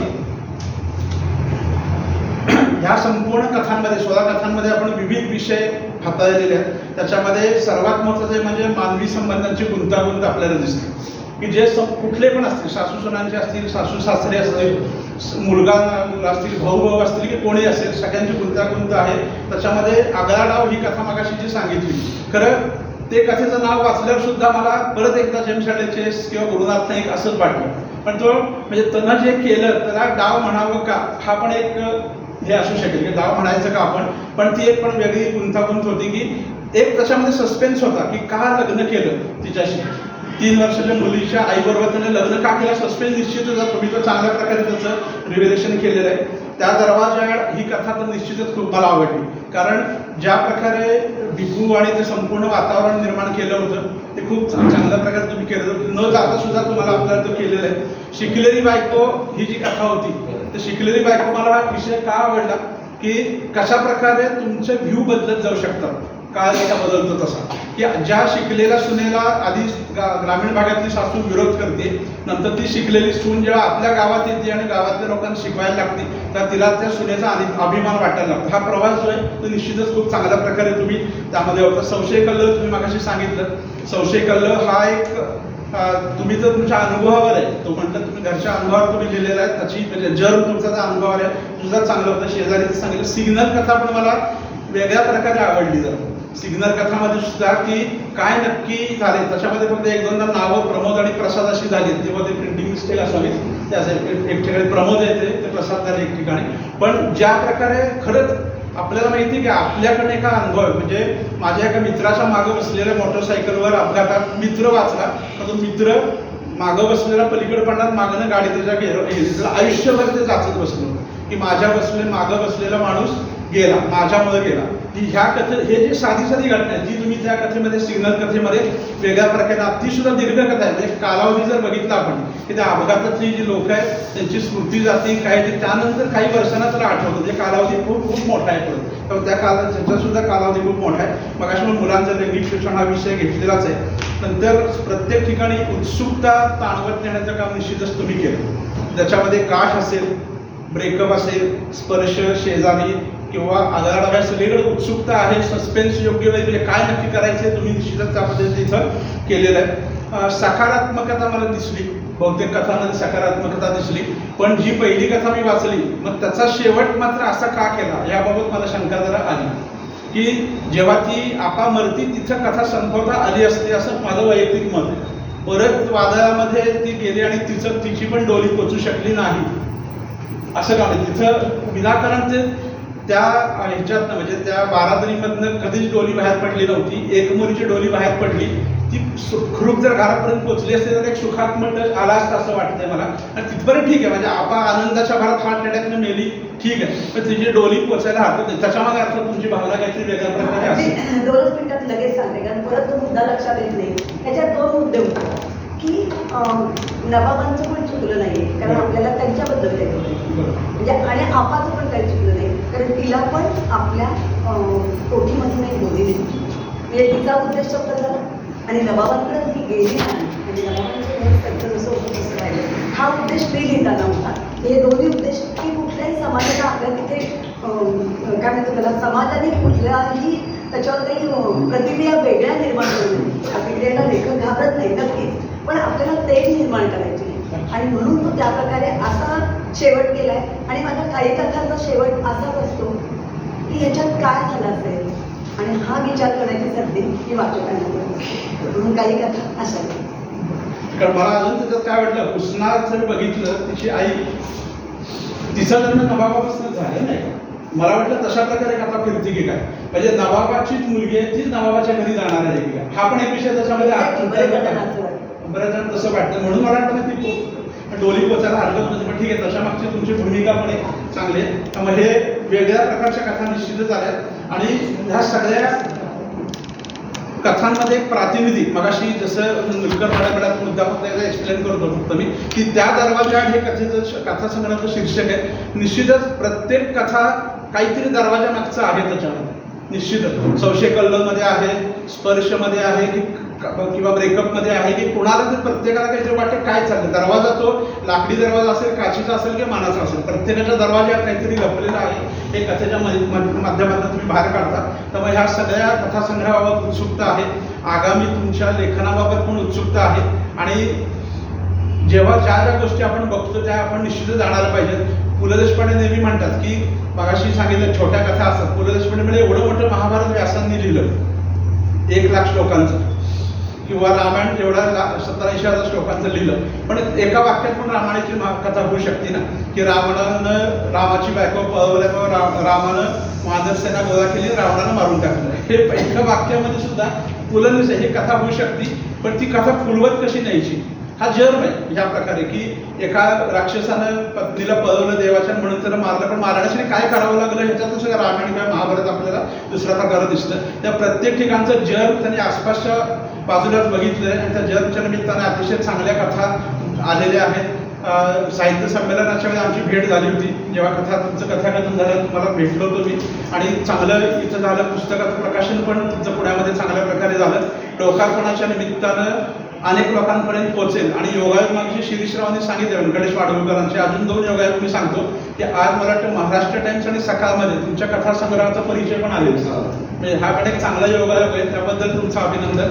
तुमच्या पुढच्या पुस्तकांबद्दल, कादंबरीबद्दल, कथासंग्रहाबद्दल, लेखसंग्रहाबद्दल आम्ही उत्सुक आहोत आणि परत याच ठिकाणी कार्यक्रम व्हावा अशी अपेक्षा व्यक्त करतो.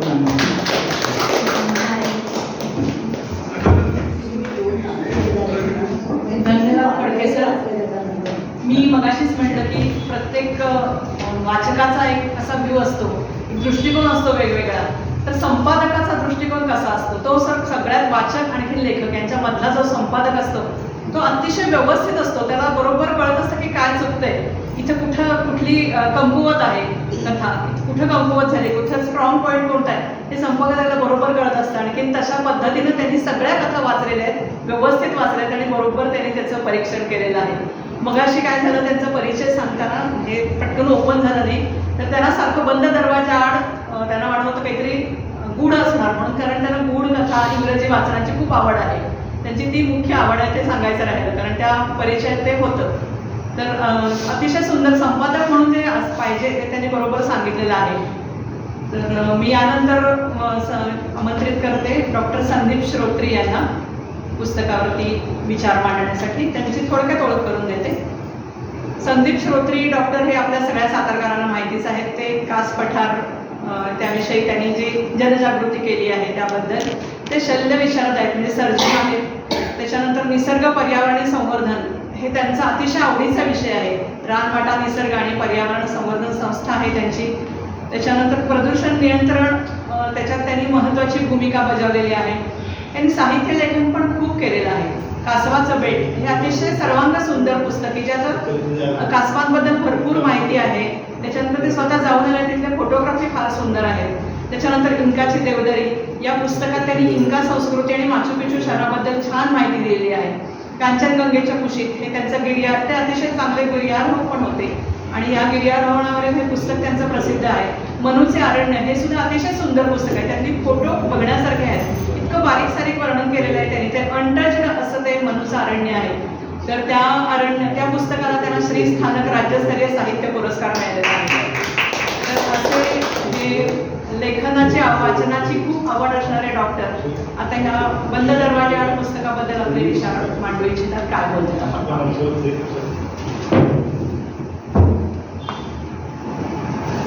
7:35 झाले आणि मला असं वाटतंय की माझ्या अगोदर जे दोघं बोललेले आहेत आणि त्याच्याही अगोदर स्वतः लेखिका आणि चिटणीस सर बोललेले, हे जे पुस्तक आहे त्या पुस्तकामध्ये बऱ्याच उत्कंठाबद्दल अशा गोष्टी आहेत, कथा आहेत, त्या तुम्ही स्वतः घेऊन वाचा आणि तुमच्या परिचितांना भेट देऊन त्यांनाही वाचायला त्यामध्ये उपयुक्त झालं. या विषयावर मला जी संधी मिळाली त्यासाठी मी श्री चिटणीसचा पहिलं धन्यवाद देतो. या व्यासपीठावर आम्हाला काही नवीन नाही आहे, पण तरी देखील कथासंग्रहावर बोलायचं तसा माझा पहिलाच प्रसंग आहे. अभ्यासही विना प्रटू नये म्हणतात त्यामुळे हे ज्यावेळी पुस्तक माझ्या हातात आलं त्यावेळी मी साधारण 2 किंवा 3 बैठकीत मी अर्ध्या 1 तासात 1-2 तासात माझ्यापासून चालू होतो. कथा मी कधी लिहिलेलं नाही. मला फारशा काही त्याबद्दल अशी रुची होती असं नाही. कादंबऱ्या ठीक आहे, गाजलेल्या कादंबऱ्या लहानपणापासून आपण वाचतो आणि ते आपल्याला घडवतात. आमच्या पुस्तकप्रेमी समूहात जयंत कुलकर्णींसारखे अलग लिहिणारी पण माणसं आहेत की ज्या एक चुटकीसारखी 2-3 सेकंदात वाचून होते पुस्तक आणि सोडून देऊ अशा एक कथा. आणि ओव्हरऑलच सगळीकडचा संयम वाचनाचा पण संपलेला आहे, संपत आला आहे. परंतु हे पुस्तक जेव्हा मी वाचलं त्यावेळी माझ्या असं लक्षात आलं की कितीतरी असे प्रसंग आपल्या आयुष्यात घडतात आणि आपल्याला त्यातनं मला देखील आता कथा लिहावं असं वाटायला लागलं. या पुस्तकात माझ्याकडे येत आणि त्यातले काही प्रसंग म्हणजे आता या माझ्याकडे ती कल्पनाशक्ती नाही असं म्हणा, परंतु त्यांचं नाव सार्थ करणाऱ्या या सगळ्या कथा आहेत की ती भाषा, ते प्रसंग, ते इमारती, तो रस्ता, ते दरवाजाच्या आडचंही आणि बाहेरचंही, ते सगळं ज्यांनी जे चित्रासारखं जे लिहिलेलं आहे ना, त्यामुळं ह्यातली प्रत्येक कथा आपण पुलंचा हरितेचा जसा प्रत्येक वेळी शिवाजी महाराजांच्या आणि पेशव्यांच्या कार्यक्रमात शेजारी उभा असतोय तसं आपल्याला वाटतं. आणि हे पुस्तकाचं खरोखर मोठं यश आहे. मी फार कथासंग्रह वाचलेले नाहीत, पण कथासंग्रहाचे जे परिचय आपल्या समोरात होतात त्यातून ते कळतं आपल्याला. आपल्या साताऱ्यातले अनेक कथाकार आहेत म्हणा, कथेकरी बुवा पण आहेत आणि कादंबरीकार पण आहेत. परंतु माझ्यासारख्याला जर का आम्ही लिहितो म्हणजे काय तर निसर्ग किंवा पर्यावरण किंवा आणखीच वाटलं तर प्रवास वर्णन किंवा हक्यात लिहिताना प्रत्येक वाक्याला बाब दाखवलं तर श्राद्ध करतं असे पुरावे माझ्याकडे असतात. म्हणजे तुमच्यापर्यंत माझा एखादा लेख आला वर्तमानपत्रात तर त्याच्या आधी माझ्या त्या लेखाच्या खाली 15 ते 20 संदर्भ मी लिहिलेला असतो, तिथे छापले जातात. पण कोणी मला विचारलं तर माझ्याकडे तो संदर्भ असतो. कथा लिहिताना तुमची फक्त एकच गोष्ट असते की म्हणजे कल्पनाशक्ती असते आणि कल्पनाशक्तीला पूरक असे तुम्हाला आलेले अनुभव असतात किंवा तुमचं असलेलं वाचन असतं. वाचन ज्याचं समृद्ध असतं त्याच्या कथा, कादंबऱ्या, नाटक, कविता हे समृद्ध असतात. ह्या ज्या कथा आहेत त्या कथामध्ये आमच्या वैद्यकीय दृष्ट्या सुद्धा काही प्रसंग आलेले आहेत, काही कथा आहेत. त्यामुळे त्याचं वर्णन वाचताना मला वाटतं की मी हे अनुभवतो पण मला वर्णन करता येणार नाही, एवढं सुंदर वर्णन त्यांनी केलेलं आहे. ते गाठ कविता वगैरे. पहिली जी कथा आहे बारादरी त्याबद्दल चर्चा झाली, पण ती वाचताना मला एक चित्रपट मी बघितला होता त्याच्या आठवणी. मराठीमध्ये नासरुद्दीनचा पिक्चर आहे, एक बॉर्डरवरचा एक मोठी असते आणि काय काय ते असं त्यातला एक असं कुठं तरी मला पण तो बघितला आहे तर त्याची मला ती आठवायला. पुढची जे काही कथा आहेत त्या कथामध्ये सुद्धा म्हणजे याच्यामध्ये सस्पेन्स तर आहेच. बहुतेक सगळ्या कथांचा शेवट चांगला आहे. एखाद दुसरी जोईला माहिती नाही सांगितलं असं जरा निगेटिव्ह हे आहे, पण त्यातही त्यांनी सांगितलं की ती पुसना काय तो ते नवाबाच्या वतीनं तीच मुलगी नवाबाचीच मुलगी पुन्हा नवाबाकडे जाते, घरात जाणार वगैरे असं त्यात ते वादळ येतं. पण त्या आपाला मरती ती त्याच्या अगोदर, तिला माहीत नसतं हे वादळ झालं त्याच्याबद्दल ती म्हणते. म्हणजे तिलाही तिचं समाधान आहे की आपल्या याच्यात एक मुलगी गेली बाबा चांगल्या घरामध्ये. त्यामुळे अशा दृष्टीने तो त्यांचा विवाह स्वतः लेखिका जिथं असल्यामुळे त्यांनी लगेच आपल्याला सांगितलं. पण हे जे सगळ्या कथा आहेत त्या कथावर खरोखर चित्रपट तर निघतीलच. मला असं वाटतं या कथांवर एकेका कथावर एक कादंबरीचे विषय ही दीर्घ कथा म्हणून लिहिलेली नाही, मध्यम कथा आहे. पण त्या कथेवर देखील तुम्हाला नाटक सुद्धा करते, एका सोबत काही अशा काही कविता मला ते जाणवलं. आणि बाकी आता बरेचसे मुद्दे आता मी जे सांगणार आहे ते सगळ्यांनी बोलले असं म्हणत नाही, परंतु हातासारखी वाचून जावं आणि आपण त्या कथा जगत जावं असं एक पुस्तक आहे. या ह्याच्यातलं आणि काही काही गोष्टी मी मला सर्वात आवडलेली कथा जर का म्हटलं ना तर व्हॅनिटी व्हॅन आहे ना, त्या कथेमध्ये आपण बरंच शिकतो की आपण निराश होऊ नये.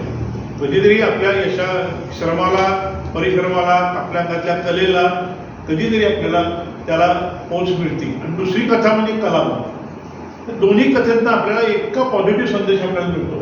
नम जोशींची प्रस्तावना हे या पुस्तकाचं मोठे यश आहे. नम जोशींना मी फार माझ्या लहानपणापासून ओळखतो. आपल्या घराशी जरी जोशी पण राहतात, त्यांचे ते नातेवाईक आहेत त्यामुळे ते नेहमी तिथे आहेत. अदालतवाडीच्या समोरच जोशीवाडा आहे. तर या त्यांनी पण त्यात लिहिलेले की यातल्या बऱ्याचशा कथा या सामाजिक आशय असलेल्या आहेत आणि सामाजिक ज्या काही अन्याय असतात समाजातल्या स्त्रियांवर मुलांच्यावर जे अन्याय होतात त्यांना वाचा फोडणाऱ्या अनेक विषयांना अनेक आपल्या इथे अनेक यांनी साताऱ्यात सुद्धा अनेक अशा प्रसंगावर कथा कादंबरी आणि ललित लेखन केलेली माणसं आहेत. परंतु रसाळ वाचन जे म्हणतो ना आपण की जे सुरुवात केली की ती कथा शेवट होतोपर्यंत उत्कट आहे, पण ती जी भाषा आहे ती अत्यंत मला आवडलेली आहे.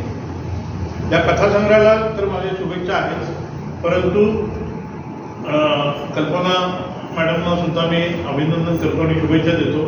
त्यांच्या हातून हे लेखन असंच लेखन व्हावं, ह्याच्यापेक्षाही अधिक त्यांनी दीर्घकथा लिहाव्यात किंवा कादंबऱ्या लिहाव्यात.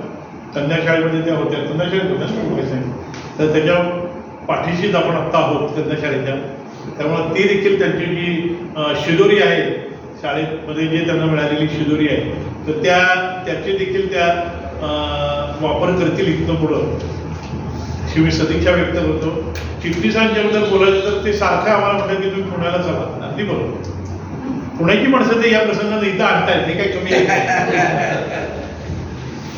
तर त्यांच्यासारखा माणसं हेरणारा, त्यांना आग्रह करून आपल्या सगळ्यांच्या समोर आणणारा असाही माणसं फार कमी असतात खरं सांगतो.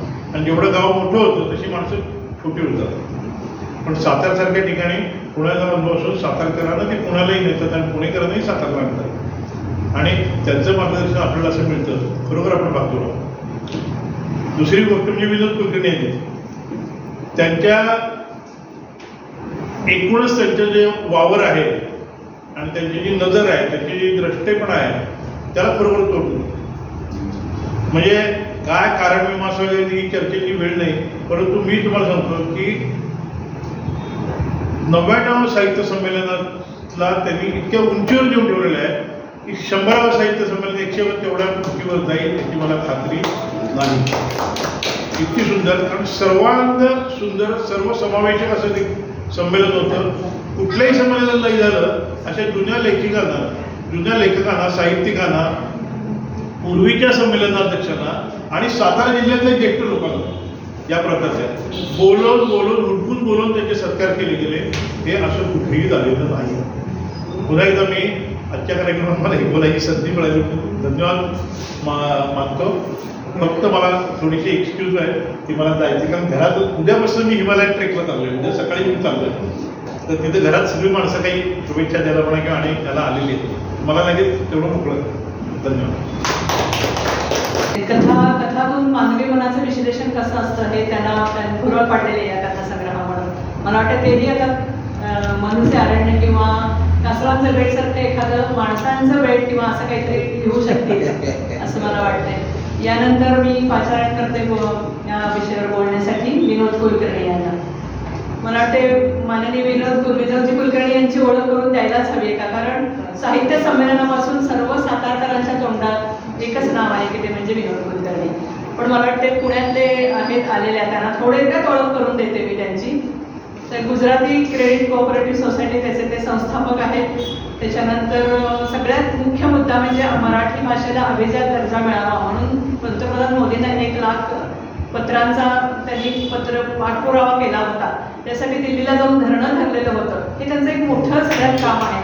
आणि त्याहीपेक्षा मोठं काम म्हणजे साताऱ्यासारख्या शहरात जी शाहूपुरी शाखा आहे त्या शाखेच्या माध्यमातून मराठी भाषा पंधरवडा साताऱ्यात भरवला जातो. तर हा कुठेही नाही आहे महाराष्ट्रात, हा फक्त साताऱ्यात. वेगवेगळे चांगले कलावंत आहेत, चांगले विचारवंत आहेत, चांगले कलाकार आहेत, चांगले लेखक आहेत, त्यांना इथं बोलवलं जातं आणि एक अतिशय चांगला असा पंधरवडा साजरा केला जातो. तर त्याचं सगळं श्रेय विनोद कुलकर्णींना जातं. आणखी आत्ताचं जे साहित्य संमेलन झालं ते तर आपण सगळ्यांनी अनुभवलेलंच आहे. त्यासाठी किती कष्ट करायला लागलेत, काय करायला लागले, कितने पापड बेलणे पडे, सगळं सगळ्यांना माहिती आहे. तर ते सगळं त्यांनी केलेलं आहे आतापर्यंत. तर असे विनोद कुलकर्णी की ज्यांनी साहित्य संमेलन पोळून प्यायलं असं म्हणतो, म्हणजे साहित्यात इतकी त्यांना रुची आहे. तर ते आता मला वाटतं की या पुस्तकाबद्दल थोडंसं बोलतील. मी पतसंस्थेतर्फे आयोजित कार्यक्रमात होता त्या दरवाजा 8 या कल्पना देशपांडे एक कथासंग्रहाचं लोकार्पण झालं असं मी जाहीर करतो होता. खरं तर दुलकर मॅडम, फडके सर आणि सोत्री सर बोलल्यानंतर आपण काय बोलावं हा प्रश्न आहे. कल्पना देशपांडेंचं कथाकथन 99व्या अखिल भारतीय मराठी साहित्य संमेलनात साताऱ्यात सर्वांनी ऐकलेलंच आहे. त्यामुळे त्यांच्याबद्दल आपण अखिल भारतीय पातळीवर एखाद्या लेखिकेला कथाकथनासाठी ज्यावेळेस संधी मिळते त्यावेळेस ती त्या दर्जाची लेखिका असते, त्याशिवाय ती संधी मिळत नाही. असं त्या क्षेत्रामध्ये अनेक वर्ष काम केल्यानंतरचा माझा अनुभव आहे. कथा संग्रह हा उत्तम आहे. या कथा संग्रहातल्या कथा सुद्धा किती उत्तम आहेत, त्यातले त्रुटी, उणिवा आणि त्याच्या जमेच्या बाजू आता सगळ्यांनी सांगितलेल्या आहेत. काही वेळा आई वडील आपलं नाव अगदी लाडानं आनंदानं ठेवतात, पण मुलं ती सार्थ ठरवतील असं नाही. पण कल्पना देशपांडेंनी आपलं नाव सार्थ ठरवलेलं आहे. कथा संग्रह असताना आपल्या लक्षात येतं की आपल्या कल्पनाशक्तीला त्यांनी प्रचंड वाव असल्याचं त्या कथा संग्रहातून दाखवून दिले. दुलकर मॅडमनी सांगितलेली कथा या मौखिक कालाचा पासून येतात. 13व्या शतकापासून पहिली कथा लिहिली. आता ती स्टँडअप कॉमेडीपर्यंत आलेली. तो प्रकार आपल्या पिढीला विचित्र वाटतो, पण ती कथा सांगण्याचीच एक पद्धत आहे. आणि लोकांना आजही दुसऱ्याच्या जीवनामध्ये किंवा दरवाजाच्या पलीकडच्या बाजूला दुसऱ्याच्या काय चाललेलं आहे, दुसऱ्याच्या आयुष्यात काय चाललेलं आहे डोकावून बघण्याची प्रचंड उत्सुकता असते. अशा अनेक कथा त्यांनी या कथासंग्रहामध्ये दिलेल्या आहेत. आणि कथासंग्रह वाचताना शहरी भाषेपासून ग्रामीण भाषेपर्यंत सर्व भाषांचा उपयोग त्यांनी केलेला आहे. म्हणजे प्रत्येक कथा वाचताना त्यांची भाषाशैली कधी ग्रामीण वाटते, कधी शहरी वाटते किंवा कधी आणखी वेगळी वाटते. म्हणजे छोट्या छोट्या जरी ह्या कथा असल्या, अनेकांनी त्यांना आग्रह केला की कादंबरी लिहा, पण आता लोकांना छोटा पॅक वाचायची सवय. म्हणजे एक कथा वाचली, पुस्तक बाजूला ठेवलं, थोडा मोबाईल स्क्रोल केला की त्यांनाही बरं वाटतं. त्यामुळे कथासंग्रहच त्यांनी लिहावा. आणि त्यांच्या ज्या कथा त्यांनी आता सुद्धा कथाकथनामध्ये जे 99 संमेलनात त्यांनी जी कथा सांगितली तिला सुद्धा प्रेक्षकांचा खालून उत्स्फूर्त असा प्रतिसाद होता. आणि कथा ऐकायला लोकांना आवडतात कादंबरीपेक्षा, असं मला तरी नक्की वाटतं. त्यामुळे ह्या क्षेत्रामध्येच त्यांनी व्यापक काम करावं. आणि आता सगळ्यांचा वेळ न घेता मी या कथासंग्रहाला शुभेच्छा देतो आणि त्यांच्या लेखन कार्यक्रमाला शुभेच्छा देतो. माझी 2 शब्द थांबतो.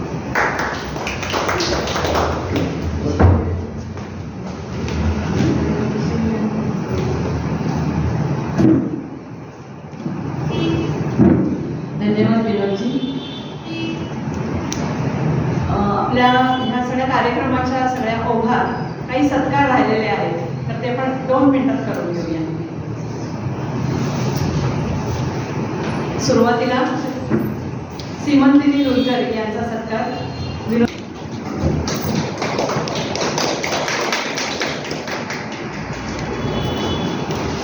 यानंतर मुकुंदजी फडके यांचा सत्कार.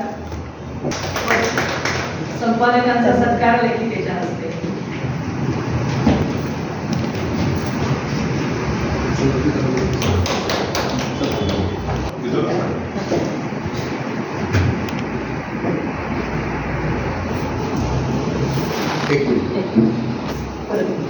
ऍक्शन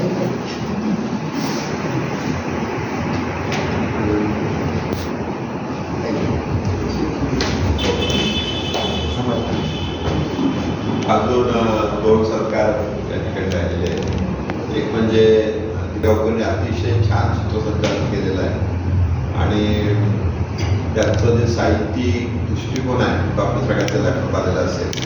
आजच्या कार्यक्रमाला उंची येण्यामध्ये त्यांचं महत्त्वाचं योगदान आणि विरोध पुरवण्याचं नेतृत्व त्याचं होतं.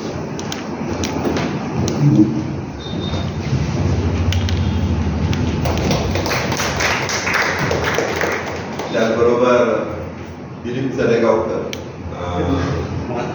परंतु अतिशय मोठं संस्कार वाचण्याच्या माध्यमातून ते काम करत आहे आणि साहित्यिक योगदान सातारचं कसं वाढेल त्यासाठी प्रयत्न करतात. त्यांचा या ठिकाणी सत्कार होता.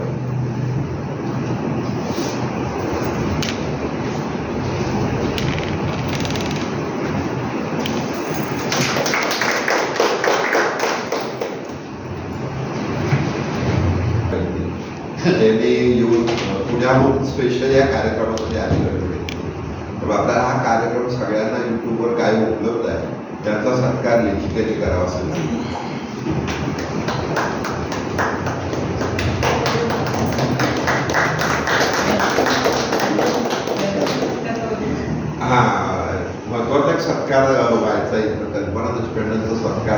जळगावकर फॅमिलीतर्फे होणार अरे आहे वा. ते काय सांगतात त्या शब्दांनी इतकं आणि सुरेख त्यांच्या केलंय. माहेरचा सत्कार म्हणजे त्यांची मामी आलेली आहे, मामा मामी आले तर ते आधी सत्कार करतील.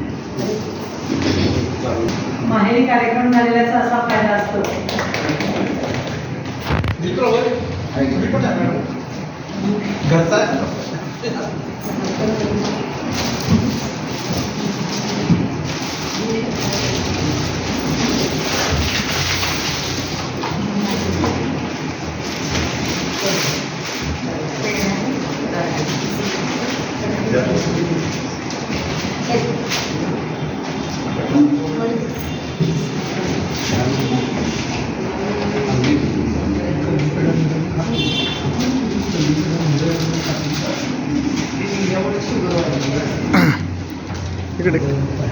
मामी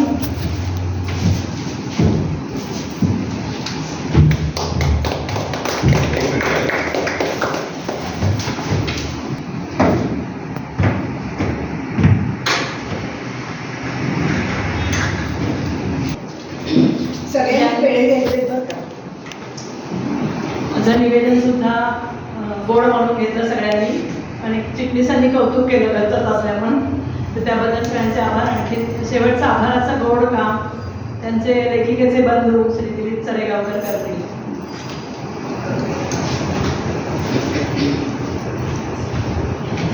मॅडम कसं आहे जळगावकर पुस्तक लोकार्पण सोहळा म्हणून आपण त्याला दोन्ही झालं, पुस्तक प्रकाशनही झालं आणि लोकार्पणही झालं. हा सोहळा अत्यंत कमी संख्येमध्ये असणाऱ्या प्रेक्षकांच्या पुढे झालेला आहे हे पहिल्यांदा मी मान्य करतो, गेले व्यक्त करतो.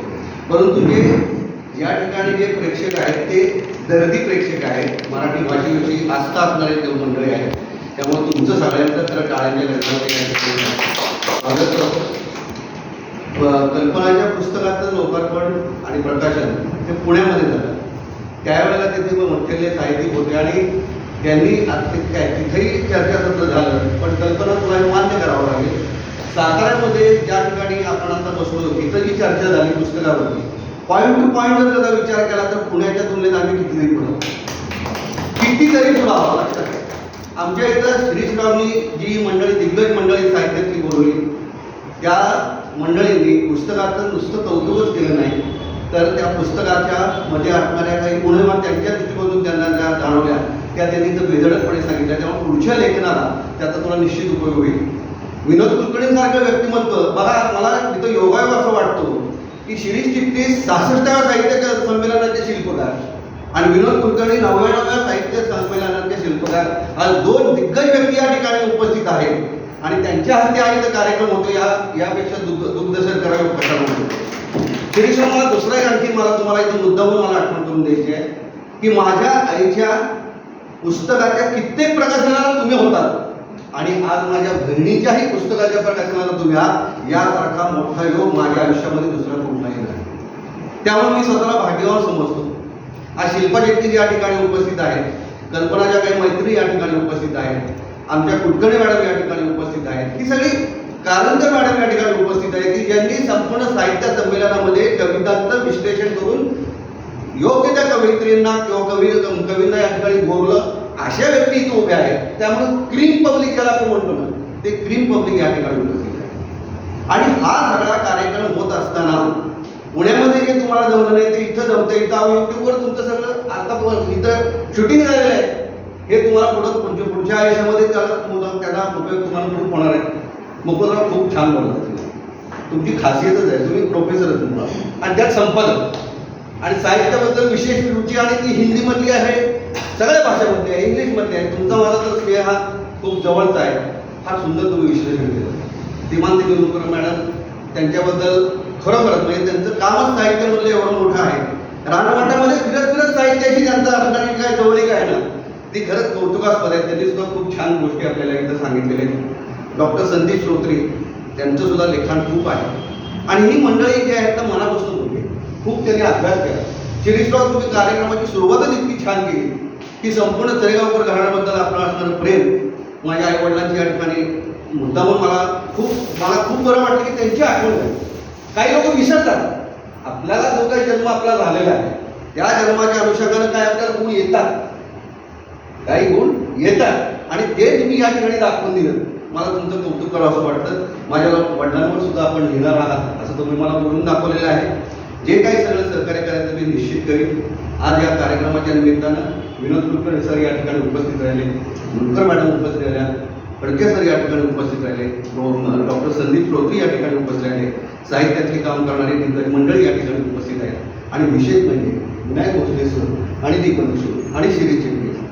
सगळे कार्यक्रम जे साताऱ्यात जे चांगले होतात ना ते केवळ श्री चिटणीसांमुळे होतात. त्यांच्यामुळे मी बोलायला शिकलो. खरं मी जास्त तुम्हाला सांगतो, त्यांच्या मिसेस या ठिकाणी उपस्थित आहेत, त्यांच्यावरून बऱ्याच नाटकात आम्ही कामं केलेली आहेत.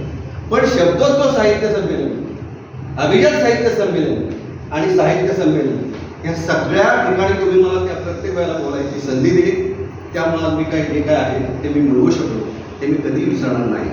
आणि या अनुषंगानं माझी बहिणीनं जे काय आज ती कामगिरी करून ठेवलेली आहे ती खरोखरच मला आईची आठवण करून देणारी ही कामगिरी आहे. तिच्यामध्ये खूप खूप गुण तिच्यामध्ये आहे. कथा कथन हा तिचा हातखंड आहे. म्हणजे तुम्हाला सांगायला हरकत नाही की या मुलीने केवळ पुण्यामध्ये काहीही बॅकिंग नसताना आज स्वतःचं नाव साहित्य संमेलनामध्ये आज मुलगी ही पोचते. तिथं कथाकथन पुरुषांच्या याच्यामध्ये असणारी महिला अतिशय सुंदर कथा तिथं सादर केलेली आहे आणि ती कथा त्या कथेचं नाव घेऊन एक पुस्तकात त्या ठिकाणी झालेलं आहे. 16 कथा त्यामध्ये आहेत. या लोकांनी सगळ्या कथा वाचल्या आणि त्याचं विश्लेषण केलं, यातच तू जिंकलेलं आहे. आलं लक्षात. त्यामुळं मला तिचं कौतुक करावं असं वाटतं आणि तिच्या पुढची साहित्यिक ठेप ही निश्चितपणे विनोद कुलकर्णी सर तुम्ही जे म्हणाल माझे तेच म्हणणं आहे की कथेमध्ये काम करणारी फार थोडी लोक आहेत. बरोबर आहे फडके सर. त्यामध्ये तू पुढं जाणं म्हणजे खऱ्या अर्थानं तुझ्या साहित्याला दर्जा एक प्राप्त होईल. आणि कथा म्हणते की कल्पना देशपांडे हे समीकरण व्हावं असं मला वाटतं. आणि नाटक हा तुझा विषय आहे आणि त्यामध्ये एक पात्री काम तू फार सुंदर काम एक पात्री प्रयोग करतेस. स्वतःचं काहीतरी लिखाण करून एक पात्री इथून पुढं तू करावं असं मला तुला सुचवा असं वाटतं. या प्रसंगी आपण सगळं दिग्गज उपस्थित या ठिकाणी राहिलात आणि माझ्या बहिणीच्या पुस्तकावर तुम्ही छान विवेचन केलं, विश्लेषण केलं, परीक्षण केलं, ते मनमोकळेपणानं सांगितलं. शिरीषराव तुम्ही हा कार्यक्रम आखून अतिशय सुंदर काम केलेलं आहे. मेमोरियल वर्क जे म्हणतो की यूट्यूबने निश्चित जपून ठेवणार आणि त्यावरचा कार्यक्रम माझ्या नातेवाईकांनी 100% दाखवेल. काय होऊ शकतं जर मनात आणलं तर एखादं व्यक्तिमत्व कुठपर्यंत जाऊ शकतं त्याचं मूर्तिमंत उदाहरण म्हणजे कल्पना देशपांडे. एवढं बोलतो. आमच्या मंडळींनी या ठिकाणी सूत्रनिवेदन केलं, बरं केलं. त्यांचं या ठिकाणी आभार मानतो. ते नवरा नाही असं बोलतो. आणि तुम्ही सगळे आहात, जागे आहात हे बघून मला बरं वाटतं. एवढं मी बोलतो. सगळ्यांचे पुन्हा एकदा आभार मानतो. रिकाम असणाऱ्या खुर्च्याचे सुद्धा आभार मानतो. ज्या खुर्च्या हसत आहेत त्यांचे आभार मानतो. आणि पुन्हा एकदा आपण आपापल्या घरी जाताना या पुस्तकाची आठवण ठेवून जाल. त्यांनी 200 रुपये तर त्यांनी तुम्हाला आव्हान केले. जर या ठिकाणी पुस्तक घेता आलं तर ते त्यांना मदत होईल पुढच्या काही करा एवढं म्हणतो आणि या ठिकाणी थांबतो. आणि सगळ्यांचं कामं